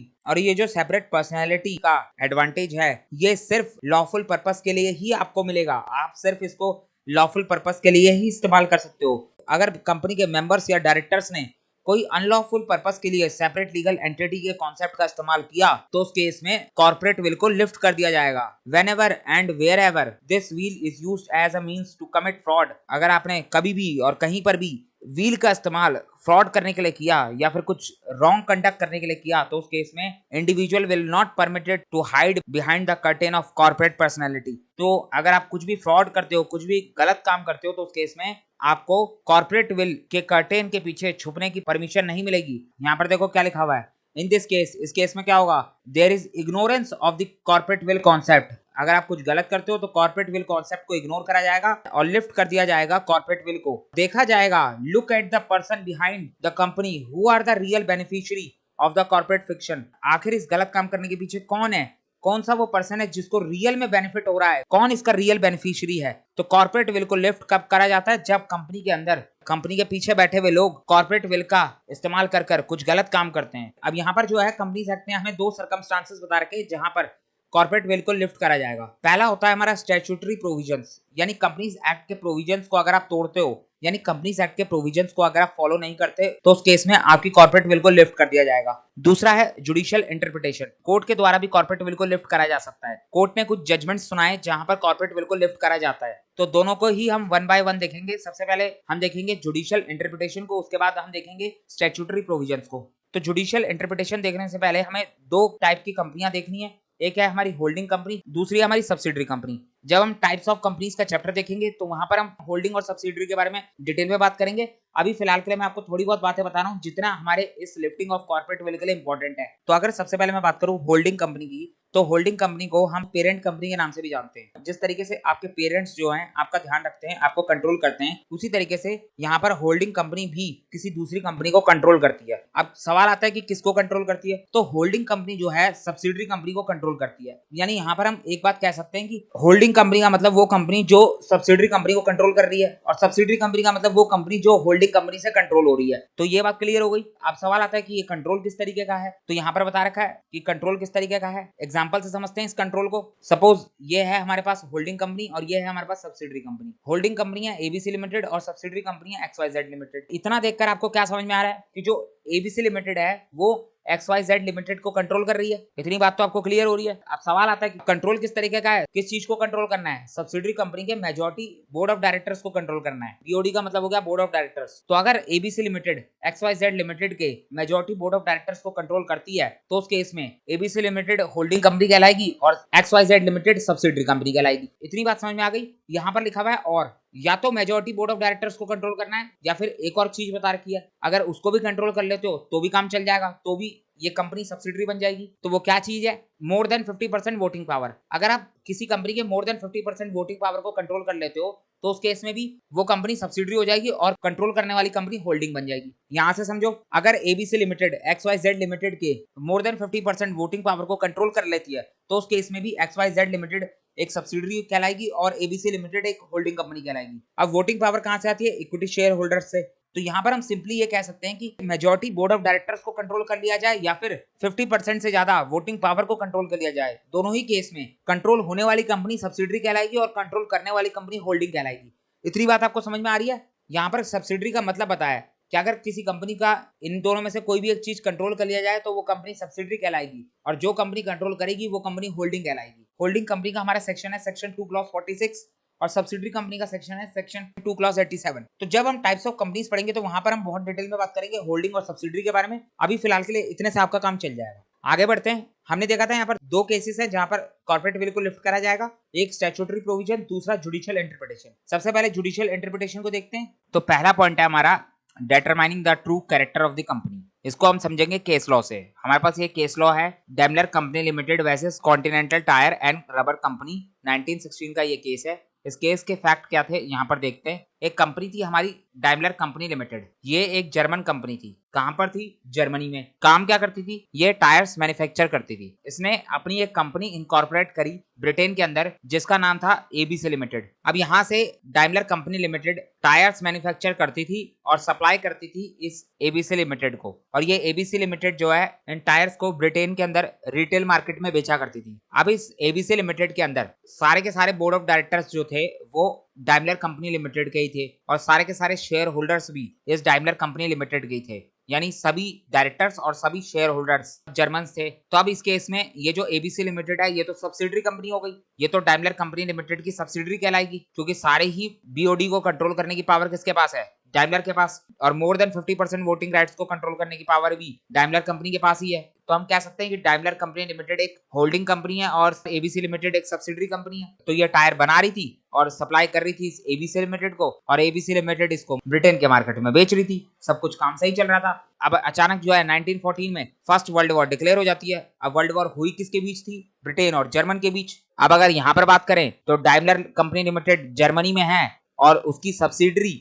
ABC limited Britain में है, तो अब ये तो बड़ी दिक्कत हो गई। आप सभी ने इंडियन कॉन्ट्रैक्ट एक्ट तो पढ़ा ही होगा। वहां पर हमारा एक कॉन्सेप्ट आता है इनकम्पिटेंट टू कॉन्ट्रैक्ट। हमें कुछ ऐसे लोग बताए गए हैं जो कॉन्ट्रैक्ट के लिए इनकैपेबल है, इनकम्पिटेंट है। पहला हो गया माइनर, दूसरा हो गया अनसाउंड माइंड और तीसरा हो गया पर्सन्स डिस्क्वालिफाइड बाय लॉ। और इस पर्सन्स डिस्क्वालिफाइड बाय लॉ के अंदर हमें कुछ पर्सन्स बता रखे थे। एक हो गया हमारा एलियन एनिमी, दूसरा हो गया कन्विक्ट, तीसरा हो गया इंसॉल्वेंट और चौथा हो गया फॉरेन डिप्लोमेट्स। तो ये चारों के चारों जो है कॉन्ट्रैक्ट नहीं कर सकते, ये सब कहलाते हैं हमारे इनकम्पिटेंट टू कॉन्ट्रैक्ट। तो यहाँ पर हम इसमें से एक उठाएंगे एलियन एनिमी। एलियन एनिमी क्या होता है, जब भी दो कंट्रीज के बीच आपस में वॉर डिक्लेयर हो जाती है तो दोनों ही कंट्रीज एक दूसरे के लिए एलियन एनिमी बन जाती हैं। हमारे इस केस लॉ के अंदर फर्स्ट वर्ल्ड वॉर डिक्लेयर होते ही जर्मनी और इंग्लैंड आपस में एक दूसरे के लिए एलियन एनिमी बन गए। अब ये दोनों कंट्रीज जब तक वॉर चल रही है तब तक आपस में ना ही कोई ट्रेडिंग कर सकते हैं और ना ही किसी भी तरीके का कोई कॉन्ट्रैक्ट कर सकते हैं। इतनी बात आपको समझ में आई। अब आगे क्या हुआ, डाइमलर कंपनी लिमिटेड को जरूरत पड़ गई पैसों की। उसने अपनी सब्सिडरी एबीसी लिमिटेड को बोला कि तुमने ब्रिटेन के अंदर जितने भी लोगों से पैसा लेना है वो सब पैसा तुम फटाफट रिकवर करो और जर्मनी में मेरे पास ट्रांसफर करो। तो एबीसी लिमिटेड जो कि सब्सिडरी थी उसने जो है वैसा ही करना शुरू कर दिया जैसा उसकी होल्डिंग कंपनी ने उसे कहा। उसने ब्रिटेन के अंदर अपने सारे रिटेलर्स से पैसा मांगना शुरू कर दिया। अब इस एबीसी लिमिटेड का वन ऑफ द रिटेलर था जिसको वो टायर सप्लाई करती थी continental tyre and Rubber company. ABC limited ने इस कॉन्टिनेंटल टायर्स से पैसा लेना था, तो जब एबीसी लिमिटेड ने इससे पैसा मांगा तो इस कॉन्टिनेंटल टायर्स ने पैसा देने से मना कर दिया और बोल दिया कि मेरे पास इस टाइम पर पैसा नहीं है। तो यहाँ पर डाइमलर कंपनी को ये बात पता चली कि कॉन्टिनेंटल टायर्स जो है पैसा देने से मना कर रही है, तो डाइमलर कंपनी ने जो है कॉन्टिनेंटल टायर के ऊपर केस कर दिया। तो ये हमारा केस लॉ बन गया Daimler company limited versus Continental Tyres and Rubber company. तो डाइमलर कंपनी ने केस कर दिया कॉन्टिनेंटल टायर्स के ऊपर। अब केस चला गया ब्रिटेन के कोर्ट में, क्योंकि एबीसी लिमिटेड जो सप्लायर है वो भी ब्रिटेन में थी और जो बायर है वो भी ब्रिटेन का था, और क्योंकि वॉर का टाइम चल रहा था, और ये जो हमारा फर्स्ट पॉइंट है ये सिर्फ वॉर की कंडीशन में लगेगा, ड्यूरिंग वॉर। तो क्योंकि वॉर का टाइम चल रहा था इसीलिए वॉर के सिचुएशन में कॉर्पोरेट विल को लिफ्ट करना बहुत जरूरी होता है और चेक करना पड़ता है कि जो कंपनी है उसके पीछे असलियत में कौन है, क्या कंट्री के एनिमी हैं या कंट्री के फ्रेंड्स हैं। तो जब यहाँ पर एबीसी लिमिटेड की कॉर्पोरेट विल को लिफ्ट करा तो पता चला इसके पीछे बैठे हुए लोग जर्मन हैं और ब्रिटेन और जर्मनी के बीच वॉर चल रही है। अगर कॉन्टिनेंटल टायर्स जो है एबीसी लिमिटेड को पैसा देता है तो एबीसी लिमिटेड इस पैसे को ट्रांसफर कर देगा डाइमलर कंपनी के पास, जो कि एक जर्मन कंपनी है। ये तो वैसी वाली बात हो जाएगी, ब्रिटेन अपने ही दुश्मन को अपने ही खिलाफ लड़ने के लिए पैसा दे रहा है, तो ये तो पॉसिबल नहीं है। तो यहाँ पर कोर्ट ने जो है डाइमलर कंपनी लिमिटेड के केस को डिसमिस करा और बोला कि यहाँ पर अभी वॉर चल रही है, तो वॉर की सिचुएशन में एलियन एनिमी आपस में किसी भी तरीके की कोई भी ट्रांजैक्शन नहीं कर सकते, कोई कॉन्ट्रैक्ट नहीं कर सकते। जब तक वॉर चल रही है तब तक जो है जर्मन और ब्रिटेन आपस में एक दूसरे के लिए एलियन एनिमी कहलाएंगे। तो ये था हमारे केस के फैक्ट। आपको समझ में आया? यही बात यहाँ पर लिखी हुई है, company being an artificial person can not B enemy और फ्रेंड्स। तो कंपनी तो एक आर्टिफिशियल पर्सन होती है, उसके ना ही दोस्त हो सकते हैं ना ही दुश्मन हो सकते हैं। However, during war, it may become necessary to lift the corporate will. War के समय पर corporate will को lift करना बहुत जरूरी होता है and see the person behind as to whether they are enemies or friends. तो ये point जो है सिर्फ during the war लगेगा, अगर वॉर चल रही है तभी ये पॉइंट एप्लीकेबल होगा और इस केस में कॉर्पोरेट विल को लिफ्ट करा जाएगा। तो जितनी भी बातें मैंने आपको बोली, केस के फैक्ट बताए, वो सारे के सारे मैंने यहाँ पर लिखे हुए हैं, आप इसको पढ़ सकते हैं, नहीं तो मैं एक बार आपके लिए पढ़ देता हूँ। A company was incorporated in London for the purpose of selling tyres manufactured in Germany by a German company. एक कंपनी इनकॉर्पोरेट करी गई लंदन के अंदर यानी ब्रिटेन में। किसने इनकॉर्पोरेट करी? इस डाइमलर कंपनी लिमिटेड ने इनकॉर्पोरेट करी एबीसी लिमिटेड। अब ये एबीसी लिमिटेड क्यों बनाई गई, क्या पर्पस था? सेलिंग टायर्स, टायर्स बेचने थे, जिन टायर्स को मैन्युफैक्चर करा जाएगा जर्मनी में बाय द जर्मन कंपनी, एक जर्मन कंपनी के द्वारा। कौन सी जर्मन कंपनी है? डाइमलर कंपनी लिमिटेड, ये जर्मन कंपनी है, ये टायर्स बनाएगी और एबीसी लिमिटेड को देगी। एबीसी लिमिटेड इसको फर्दर ब्रिटेन में सेल करती है। It's majority share holders and all the directors were German. ABC limited के मेजॉरिटी शेयर होल्डर्स और डायरेक्टर्स जर्मन के थे, तो इसीलिए हम कह सकते हैं कि एबीसी लिमिटेड जो है वो सब्सिडरी है डाइमलर कंपनी लिमिटेड की। अचानक ही जो है वॉर डिक्लेयर हो जाती है on the declaration of war between England and German in 1914। It was held that since both decision-making bodies, the board of directors and the general body of shareholders, were controlled by the Germans, तो यहाँ पर ABC limited की दोनों ही decision making bodies जो कि board of directors और share holders है, वो दोनों की दोनों कंट्रोल कहाँ से हो रही है? जर्मन्स के द्वारा। तो हम कह सकते हैं एबीसी लिमिटेड एक जर्मन कंपनी है जो कि एनिमी थी वॉर के टाइम पे ब्रिटेन की। Accordingly, the suit filed by the company to recover a trade debt was dismissed on the ground that such payment would amount to trading with enemy and thus against the public policy. जो suit करा गया था Daimler company limited के द्वारा, उसको dismiss करा गया किस ग्राउंड पर? कि जो पेमेंट करी जाएगी वो किसको करी जाएगी? एलियन एनिमी को, और ये अगेंस्ट द पब्लिक पॉलिसी होगा। तो क्लियर हो गया आपको? ये हमारा पहला केस था जुडिशियल इंटरप्रिटेशन का। अब देखते हैं हमारे दूसरे केस लॉ को, जो कि हमारा अवॉइडेंस ऑफ वेलफेयर लेजिस्लेशन। इसके लिए भी हम एक केस लॉ देखेंगे, workman of associated rubber industry limited versus associated rubber industry limited. 1986 का ये केस है। यहाँ पर केस करा गया था एसोसिएटेड रबर इंडस्ट्री लिमिटेड, इसको हम ARIL भी बोल सकते हैं। ARIL के ऊपर केस करा गया था, और केस किसने करा था? ARIL के वर्कमैन ने करा था। जो ARIL के वर्कर्स थे उन्होंने ARIL के ऊपर केस करा था, यानी अपनी कंपनी के ऊपर केस करा था। अब केस क्यों करा गया उसके बारे में केस के फैक्ट हम देखते हैं। हमारे पास ये कंपनी है एसोसिएट रबर इंडस्ट्री लिमिटेड। इसने क्या करा? इसने अपनी एक सब्सिडरी कंपनी फॉर्म करी एबीसी लिमिटेड, और इसके पास इन्वेस्टमेंट थी बहुत सारी, जिसको इसने ट्रांसफर कर दिया एबीसी लिमिटेड को। तो जैसे इसने अपनी इन्वेस्टमेंट को ट्रांसफर करा, वैसे ही जो है इस ARIL के वर्कमैन ने इसके ऊपर केस कर दिया। अब केस क्यों कर दिया? तो अब यहाँ पर आपको थोड़ी बहुत जानकारी पेमेंट ऑफ बोनस एक्ट की होनी चाहिए। हमारा एक एक्ट है पेमेंट ऑफ बोनस एक्ट 1965, जो हमें कहता है कि अगर किसी भी ऑर्गेनाइजेशन में 20 या 20 से ज्यादा एम्प्लॉयज काम करते हैं तो उस ऑर्गेनाइजेशन की लायबिलिटी बनती है कि वो कंपल्सरी अपने एम्प्लॉयज को बोनस देगी। मिनिमम बोनस बताया गया है 8.33%, जो कि एम्प्लॉयज की 1 महीने की सैलरी के बराबर है। एक साल में 12 महीने होते हैं, तो आप अगर एम्प्लॉय की 100% सैलरी को 12 से डिवाइड करोगे तो निकल के आएगा 8.33%। यानी हर साल कंपनी एम्प्लॉय को 12 महीने की सैलरी प्लस 1 महीने की सैलरी बोनस में देनी होगी। तो ये payment of bonus act compulsory करता है हर ऑर्गेनाइजेशन के लिए कि उसे अपने वर्कर्स को बोनस देना ही होगा। अब बोनस दिया कहां से जाता है? बोनस दिया जाता है कंपनी के प्रॉफिट में से। अगर कंपनी का प्रॉफिट कम होगा तो बोनस की अमाउंट भी कम निकलेगी, यानी कंपनी को कम बोनस देना पड़ेगा। और अगर कंपनी का प्रॉफिट ज्यादा होगा, कंपनी को ज्यादा बोनस देना पड़ेगा। तो अगर मैं बोनस के पॉइंट ऑफ व्यू से बात करूं तो हर कंपनी यही चाहेगी कि मेरा प्रॉफिट कम निकले ताकि मुझे एम्प्लॉयज को कम बोनस देना पड़े। तो यहाँ पर सेम काम किया ARIL ने। बोनस निकलता है प्रॉफिट से और प्रॉफिट के अंदर इन्वेस्टमेंट की इनकम ऐड होती है। तो ARIL ने क्या करा, प्रॉफिट कम करने के लिए उसने अपनी इन्वेस्टमेंट को ही ट्रांसफर कर दिया अपनी सब्सिडरी ABC लिमिटेड के पास। ना रहेगी इन्वेस्टमेंट और ना रहेगी इन्वेस्टमेंट की इनकम। अब समझ में आया आपको इन्वेस्टमेंट ट्रांसफर क्यों करी गई थी? अगर इन्वेस्टमेंट ट्रांसफर हो जाती है तो इन्वेस्टमेंट की इनकम को PNL में नहीं दिखाना पड़ेगा, और अगर PNL में इन्वेस्टमेंट की इनकम हट गई तो प्रॉफिट भी कम निकलेगा। जैसे ही ARIL ने इन्वेस्टमेंट को ट्रांसफर करा ABC लिमिटेड को, वैसे ही अब इन्वेस्टमेंट की इनकम किसकी मानी जाएगी? ABC लिमिटेड की। और हमारा सेपरेट लीगल एंटिटी का कॉन्सेप्ट तो काम करता ही है, जिसमें कहा जाता है कि हर कंपनी की अपनी सेपरेट लीगल एग्जिस्टेंस है। तो यहाँ पर ABC लिमिटेड अलग कंपनी है और ARIL अलग कंपनी है। तो ARIL ने बोनस बचाने के लिए अपनी इन्वेस्टमेंट को ट्रांसफर कर दिया ABC लिमिटेड के पास। ये जो ABC लिमिटेड सब्सिडरी कंपनी बनाई गई, ये सिर्फ बोनस बचाने के पर्पस से बनाई गई थी। इसके पास कोई और बिजनेस करने को नहीं था। तो ये सारी बातें जो हैं ARIL के वर्कर्स को भी समझ में आ गई। उन्होंने ARIL के ऊपर केस कर दिया कि ये कंपनी हमारे बोनस की चोरी कर रही है, ये अपना प्रॉफिट कम कर रही है जानबूझ के। तो केस चला गया कोर्ट में। तो कोर्ट ने क्या कहा वो मैं आपको यहाँ पर बता देता हूँ। केस के फैक्ट देखते हैं। इन this case the company incorporated a subsidiary company. यहाँ पर ARIL ने इनकॉर्पोरेट करी अपनी एक सब्सिडरी कंपनी और उसको ट्रांसफर कर दिया अपने सारी इन्वेस्टमेंट और सिक्योरिटीज। क्यों ट्रांसफर करी गई? ताकि वो अपनी इन्वेस्टमेंट और प्रॉफिट को डिवाइड कर सके, to divide the investment and profit of the main company which lead to reduction of the bonus obligation. Ultimately मकसद क्या था? बोनस के ऑब्लिगेशन को कम करना।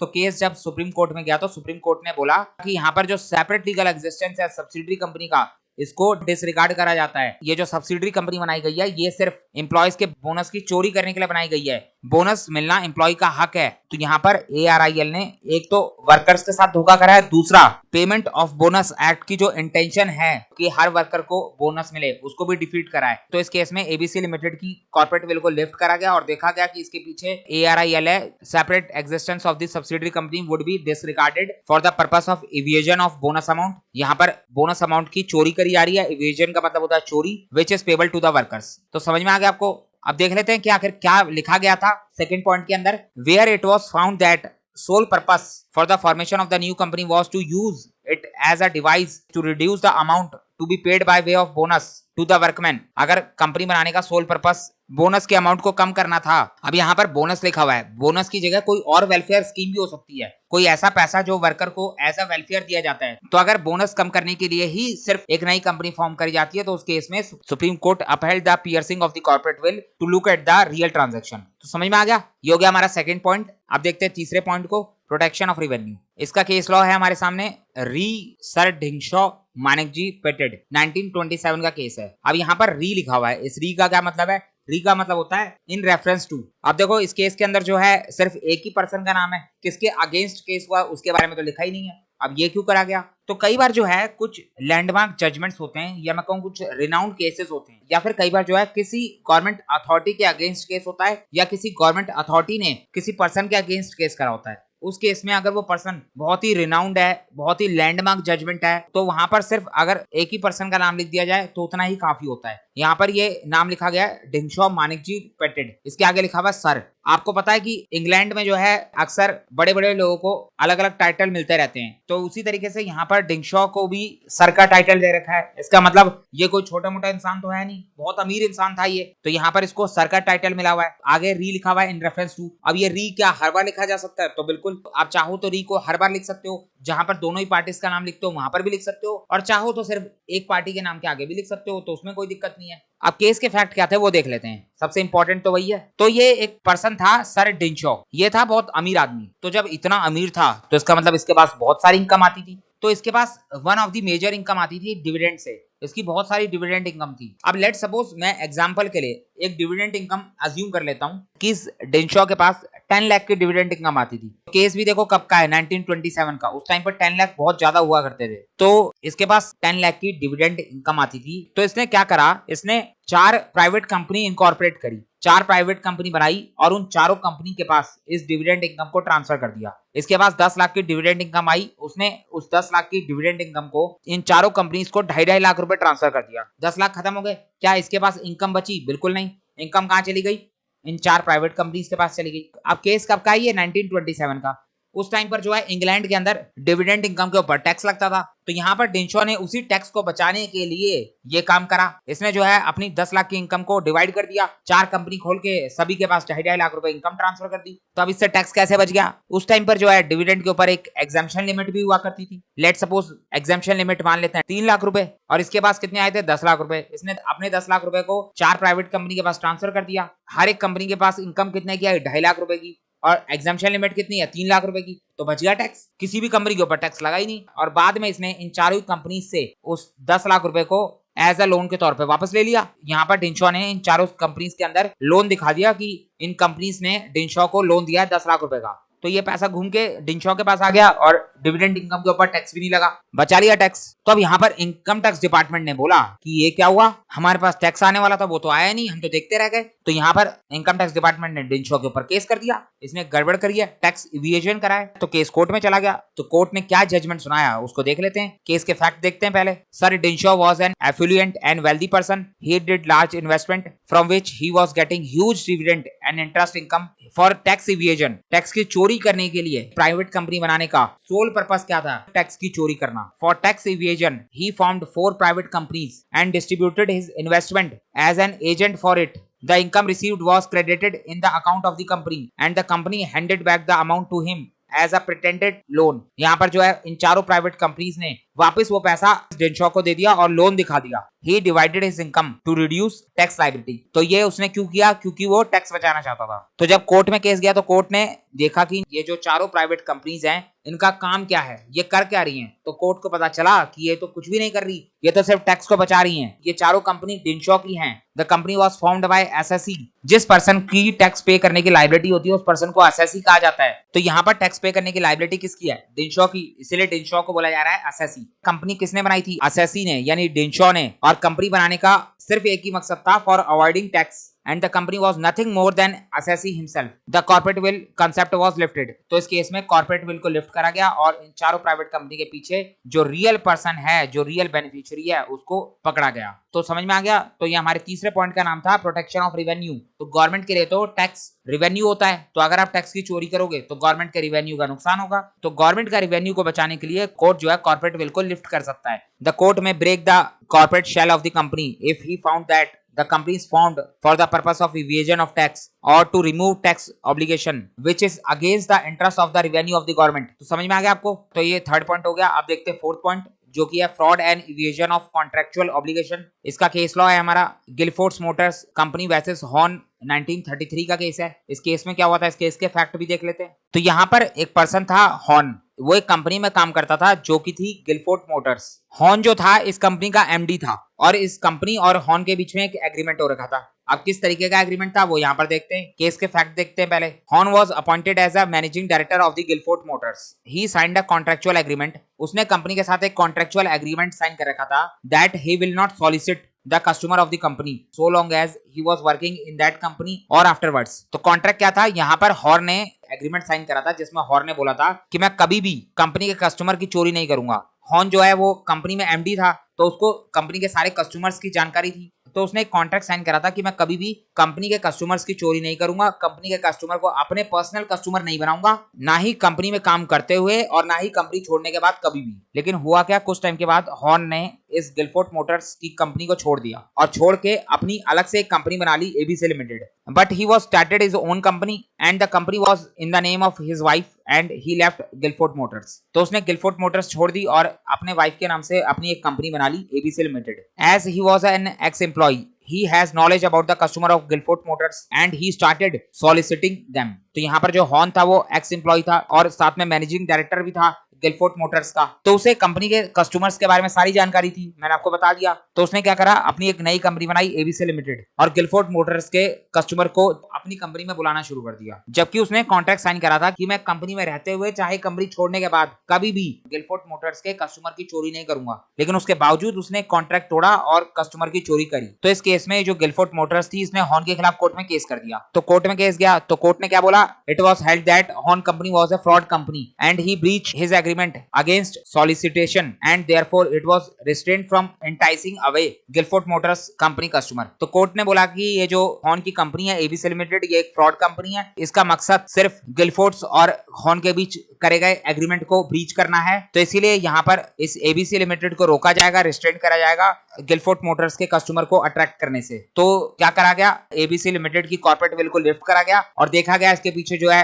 हॉर्न है और उसकी इंटेंशन सिर्फ कॉन्ट्रैक्ट को तोड़ने की थी। तो समझ में आ गया आपको, ये था हमारा case law, fraud or evasion of contractual obligation. The corporate existence cannot be used as a vehicle of fraud. आप corporate existence का fraud के लिए इस्तेमाल नहीं कर सकते। Whenever the corporate existence is used for fraudulent purpose as to defraud creditors or to avoid legal obligation, the court will lift the corporate will to see the reality behind it and strike down the transaction. तो अगर आप कोई fraud करने की कोशिश करते हो, फिर चाहे वो creditors के साथ हो, चाहे वो contractual obligations को avoid करना क्यों ना हो, उस केस में कोर्ट जो है corporate will को lift करेगा और देखेगा रियलिटी में इसके पीछे कौन है और स्ट्राइक डाउन करेगा, यानी कैंसिल करेगा आपकी ट्रांजैक्शन को। तो समझ में आ गया, ये हो गया हमारा फोर्थ पॉइंट। अब देखते हैं अपने फिफ्थ पॉइंट को, where a company act as an agent for its members और शेयर होल्डर। इसका केस लॉ है हमारे सामने एफजी फिल्म्स लिमिटेड 1953 का एक केस है। इस केस में क्या हुआ था समझ लेते हैं। एक कंपनी थी अमेरिकन फिल्म्स कंपनी, इसने एक फिल्म बनाई थी, वो उस फिल्म को इंडिया के अंदर रिलीज करना चाहती थी। उसने इस फिल्म को इंडिया के सेंसर बोर्ड को दिखाया। इंडिया में कोई भी फिल्म रिलीज करने से पहले सेंसर बोर्ड से पास करवानी जरूरी होती है। तो इस अमेरिकन फिल्म्स कंपनी ने उस फिल्म को सेंसर बोर्ड को दिखाया। सेंसर बोर्ड ने फिल्म देखी और फिल्म को रिजेक्ट कर दिया और बोल दिया इसे हम इंडिया में रिलीज नहीं होने देंगे। Try to release film but rejected. अब इस अमेरिकन कंपनी का एक प्रेसिडेंट था, उसके पास एक और कंपनी थी ब्रिटिश फिल्म कंपनी। इस ब्रिटिश फिल्म कंपनी का 90% शेयर किसके पास था, इस प्रेसिडेंट के पास। यानी ये प्रेसिडेंट जो है इस ब्रिटिश फिल्म कंपनी का मेंबर है।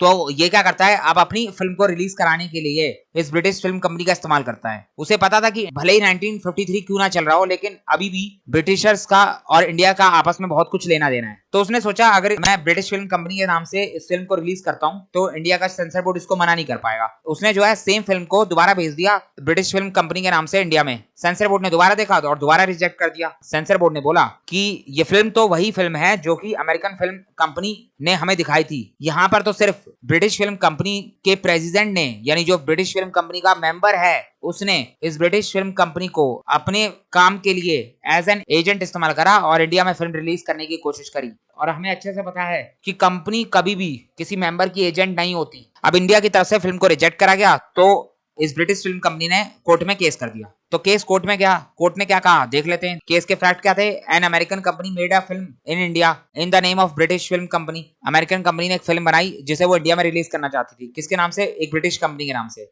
But 90% of the share of the company was held by the president of American company. 90% share किसके पास थे, अमेरिकन कंपनी के प्रेसिडेंट के पास थे। द बोर्ड ऑफ ट्रेड, यहाँ पर जो सेंसर बोर्ड था उस टाइम पर उसको बोर्ड ऑफ ट्रेड बोला जाता था। Board of trade refuse to registered it as British film because the British company acted merely as an agent of the American company। यहाँ पर जो ब्रिटिश कंपनी है वो तो सिर्फ एक एजेंट की तरह काम कर रही थी, तो ये तो पॉसिबल नहीं है।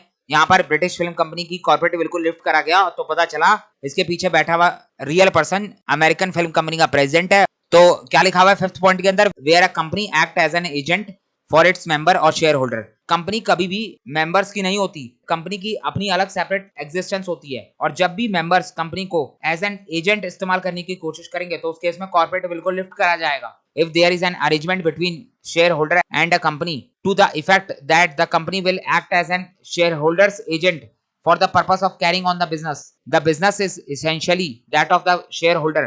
Thus, where an arrangement as aforesaid prevail, the individual shareholder may identify for fixing their liability। तो जब भी इस तरीके का अरेंजमेंट करा जाएगा, कैसा अरेंजमेंट, जो ऊपर बता दिया उस तरीके का कोई भी अरेंजमेंट करा जाएगा, तो उस केस में जो पीछे बैठा हुआ इंडिविजुअल शेयर होल्डर है उसको पकड़ा जाएगा और उसकी लाइबिलिटी को फिक्स करा जाएगा। तो समझ में आ गया, फिफ्थ पॉइंट हो गया हमारा ये। अब देखते हैं सिक्स पॉइंट को, प्रिवेंशन ऑफ फ्रॉड और इम्प्रॉपर कंडक्ट। इसके अंदर केस लॉ है जॉन्स वर्सेस लिपमैन इस केस को समझने से पहले मैं आपको एक एग्जांपल देता हूं, आप उसको ध्यान से सुनो। हमारे पास 3 पार्टीज हैं, ए, बी और सी। ए के पास एक कार है, उसने वो कार बी को बेची। कितने में बेची? 10 लाख में। बी ने 10 लाख रुपए दे दिए और ए को बोला कि मैं 2 दिन बाद आके कार ले जाऊंगा। ए ने बोला ठीक है। अब कार तो बेच दी, लेकिन अगले दिन क्या हुआ, अचानक ही ए का एक दोस्त था सी, वो ए के पास आया। उसने ए की कार को देखा, कार अभी तक बी लेके तो नहीं गया, तो ए के पास कार तो पड़ी हुई है। तो सी ने जो है एक ही कार को देखा और बोला कि यार ये कार मुझे बहुत पसंद है, मैं इस कार को तेरे से खरीदना चाहता हूँ, मैं इस कार के 15 लाख रुपए दूंगा। अब ए के मन में आ गया लालच। ए ने सी को बताया नहीं कि ये कार पहले बिक चुकी है। उसने जो है सी को बोला ठीक है, तू एक काम कर, मुझे 15 लाख रुपए दे दे और ये कार ले जा। सी कार लेके चला गया, ए को 15 लाख रुपए दे दिए। तो ए ने सोचा कि अभी मैं कार सी को बेच देता हूँ, 15 लाख रुपए ले लेता हूँ, बाद में जब बी कार लेने आएगा तो बी को 10 लाख रुपए वापस दे दूंगा और कोई बहाना दे दूंगा उसको। लेकिन जब बी आया ए के पास, बी ने बोला मुझे 10 लाख रुपए नहीं चाहिए, मुझे तो वही कार चाहिए। हमारे बीच जब आपस में कॉन्ट्रैक्ट हो चुका था, मैंने कार का पैसा दे दिया था, तो तुम मुझे अब कार देने से मना नहीं कर सकते। बी ने ए के खिलाफ कोर्ट में केस कर दिया। कोर्ट ने सारे मैटर को सुना और उसके बाद जजमेंट सुनाया। तो जजमेंट क्या आया वो बताने से पहले आप मुझे ये बताओ कि कार किसकी होनी चाहिए, बी की या सी की? तो आप कहोगे कार तो बी की होगी, क्योंकि कार जो है पहले ही बी खरीद चुका था। लेकिन यहाँ पर कोर्ट ने जजमेंट दिया कि कार जो है वो सी की मानी जाएगी, कार का ट्रू ओनर सी माना जाएगा। अब आप कहोगे ऐसा कैसे हो गया? तो यहाँ पर आता है हमारा ट्रांसफर ऑफ प्रॉपर्टी एक्ट, या फिर आप सेल्स ऑफ गुड एक्ट का भी इस्तेमाल कर सकते हो। दोनों के दोनों सेम बात कहते हैं कि जब कभी भी ऐसा कोई केस आए, यहाँ पर सी ने तो ए से गुड फेथ में ही कार खरीदी थी, सी को तो नहीं पता था कि ये कार पहले से बिक चुकी है, तो सी की तो कोई गलती नहीं है और यहाँ पर बी की भी कोई गलती नहीं है। लेकिन जब सी कार खरीद चुका है और पैसे दे चुका है, तो ट्रांसफर ऑफ प्रॉपर्टी एक्ट या सेल ऑफ गुड एक्ट दोनों ही ये बात कहते हैं कि जो सेकंड परचेजर है गुड्स उसके माने जाएंगे और जो फर्स्ट परचेजर है उसको उसका पैसा वापस मिल जाएगा। तो ये एग्जाम्पल आपको समझ में आया, कार किसकी हो गई? सी की हो गई। उसी तरीके से सेम एग्जांपल है यहाँ पर हमारा जॉन्स वर्सेस लिपमैन का। एक पर्सन था लिपमैन और एक पर्सन था जॉन्स। लिपमैन के पास एक फार्म लैंड थी जिसे उसने सेल कर दिया जॉन्स को। तो जॉन्स कौन है? First purchaser. लेकिन कुछ टाइम के बाद लिपमैन का माइंड चेंज हुआ और उसने सोचा कि यार मैंने जॉन्स को सस्ते में लैंड बेच दी, अब मैं ऐसा क्या करूं कि मैं जॉन्स के साथ इस सेल के कॉन्ट्रैक्ट को खत्म कर सकूं। तो उसने सोचा कि अगर ऐसा कुछ हो जाए कि ये लैंड मेरे पास हो ही ना, तो मैं जॉन्स को दूंगा क्या? हमारा वही एग्जांपल, अगर ए के पास कार हो ही ना, ए पहले ही कार सी को सेल करते, तो बी ए से लेगा क्या? ए के पास तो कार है ही नहीं। सेम बात यहाँ पर लिपमैन ने सोची कि अगर मैं लैंड को किसी और को बेच दूं, तो लैंड जब मेरे पास होगी नहीं तो जॉन्स मेरे से लेगा क्या? तो लिपमैन ने क्या करा, लिपमैन ने एक कंपनी बनाई एबीसी लिमिटेड और लैंड जो है फटाफट उसको ट्रांसफर कर दी। और जब जॉन्स आया लिपमैन के पास कि चलो अब लैंड के कागज बना लेते हैं और सेल डीड को ट्रांसफर कर लेते हैं, तो यहाँ पर लिपमैन ने बोला कि यार मेरे से गलती हो गई, ये लैंड का ओनर तो मैं था ही नहीं, ये लैंड का ओनर तो असलियत में एबीसी लिमिटेड थी, ये लो अपना पैसा वापस ले लो। तो जॉन्स ने बोला मुझे कुछ नहीं पता, तुमने मेरे साथ कॉन्ट्रैक्ट किया था फार्मलैंड बेचने का, अब तुम मना नहीं कर सकते।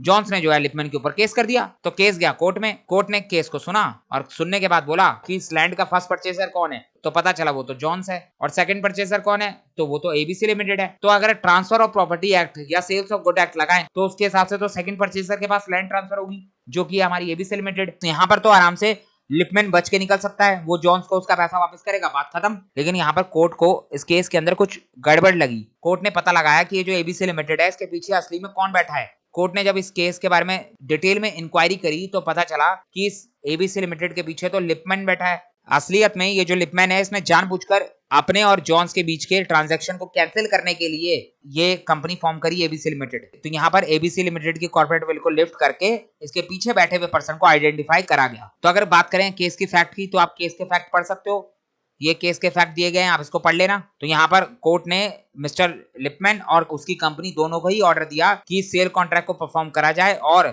मिस्टर लिपमैन जो है वो जॉन्स को वो लैंड सेल करेगा। तो समझ में आ गया ये केस लॉ। अब क्या लिखा गया था यहाँ पर देख लेते हैं। प्रिवेंशन ऑफ फ्रॉड और improper conduct where a medium of company has been used for committing fraud और improper conduct, the court have lift veil and look the reality of the situation. तो क्लियर है। अब देखते हैं अपना 7th और last point, जो कि है formation of subsidiaries to act as an agent. तो यहाँ पर हमारा केस लॉ है merchandise transport limited versus British transport communication. इस केस में क्या हुआ था इसको भी देख लेते हैं। एक कंपनी थी मर्चेंडाइज ट्रांसपोर्ट लिमिटेड, ये एक ट्रांसपोर्ट कंपनी थी, तो इसको ट्रांसपोर्ट करने के लिए लाइसेंस की जरूरत थी। इसने ब्रिटिश ट्रांसपोर्ट कम्युनिकेशन जो ट्रांसपोर्ट अथॉरिटी थी उसके पास लाइसेंस के लिए अप्लाई करा, लेकिन ब्रिटिश ट्रांसपोर्ट कम्युनिकेशन ने लाइसेंस देने से मना कर दिया, इसकी एप्लीकेशन को रिजेक्ट कर दिया। तो इस मर्चेंडाइज ट्रांसपोर्ट लिमिटेड ने क्या करा, अपनी एक सब्सिडरी बनाई और सब्सिडरी के नाम से दोबारा लाइसेंस के लिए अप्लाई करा। तो जब एप्लीकेशन पहुंची ब्रिटिश ट्रांसपोर्ट के पास, तो इस ब्रिटिश ट्रांसपोर्ट ने इस एप्लीकेशन को दोबारा रिजेक्ट कर दिया। ब्रिटिश ट्रांसपोर्ट समझ गई कि ये जो है सेम लाइसेंस के लिए अप्लाई करा जा रहा है, तो अब जब दोबारा रिजेक्ट करा गया तो ये जो मर्चेंटाइज ट्रांसपोर्ट लिमिटेड थी इसने ब्रिटिश ट्रांसपोर्ट कम्युनिकेशन के ऊपर केस कर दिया।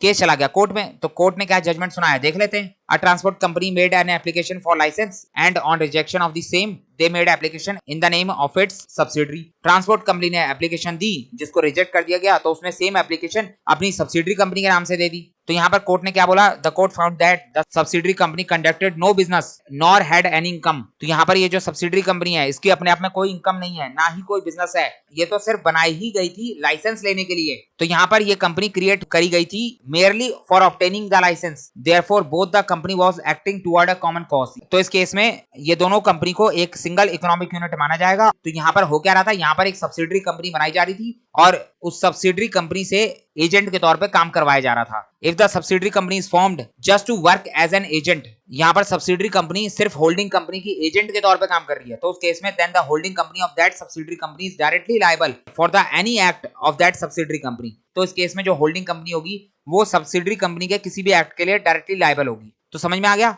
ये था हमारा 7th और लास्ट पॉइंट इस जुडिशियल इंटरप्रिटेशन का। हम देख रहे थे लिफ्टिंग ऑफ कॉर्पोरेट विल। दो सर्कमस्टांसेस थे हमारे पास जहां पे कॉर्पोरेट विल लिफ्ट करी जाती है। पहला था स्टैट्यूटरी प्रोविजंस और दूसरा था जुडिशियल इंटरप्रिटेशन। तो जुडिशियल इंटरप्रिटेशन हमने देख लिया, अब हम देखेंगे इसके नेक्स्ट पार्ट में स्टैट्यूटरी प्रोविजंस।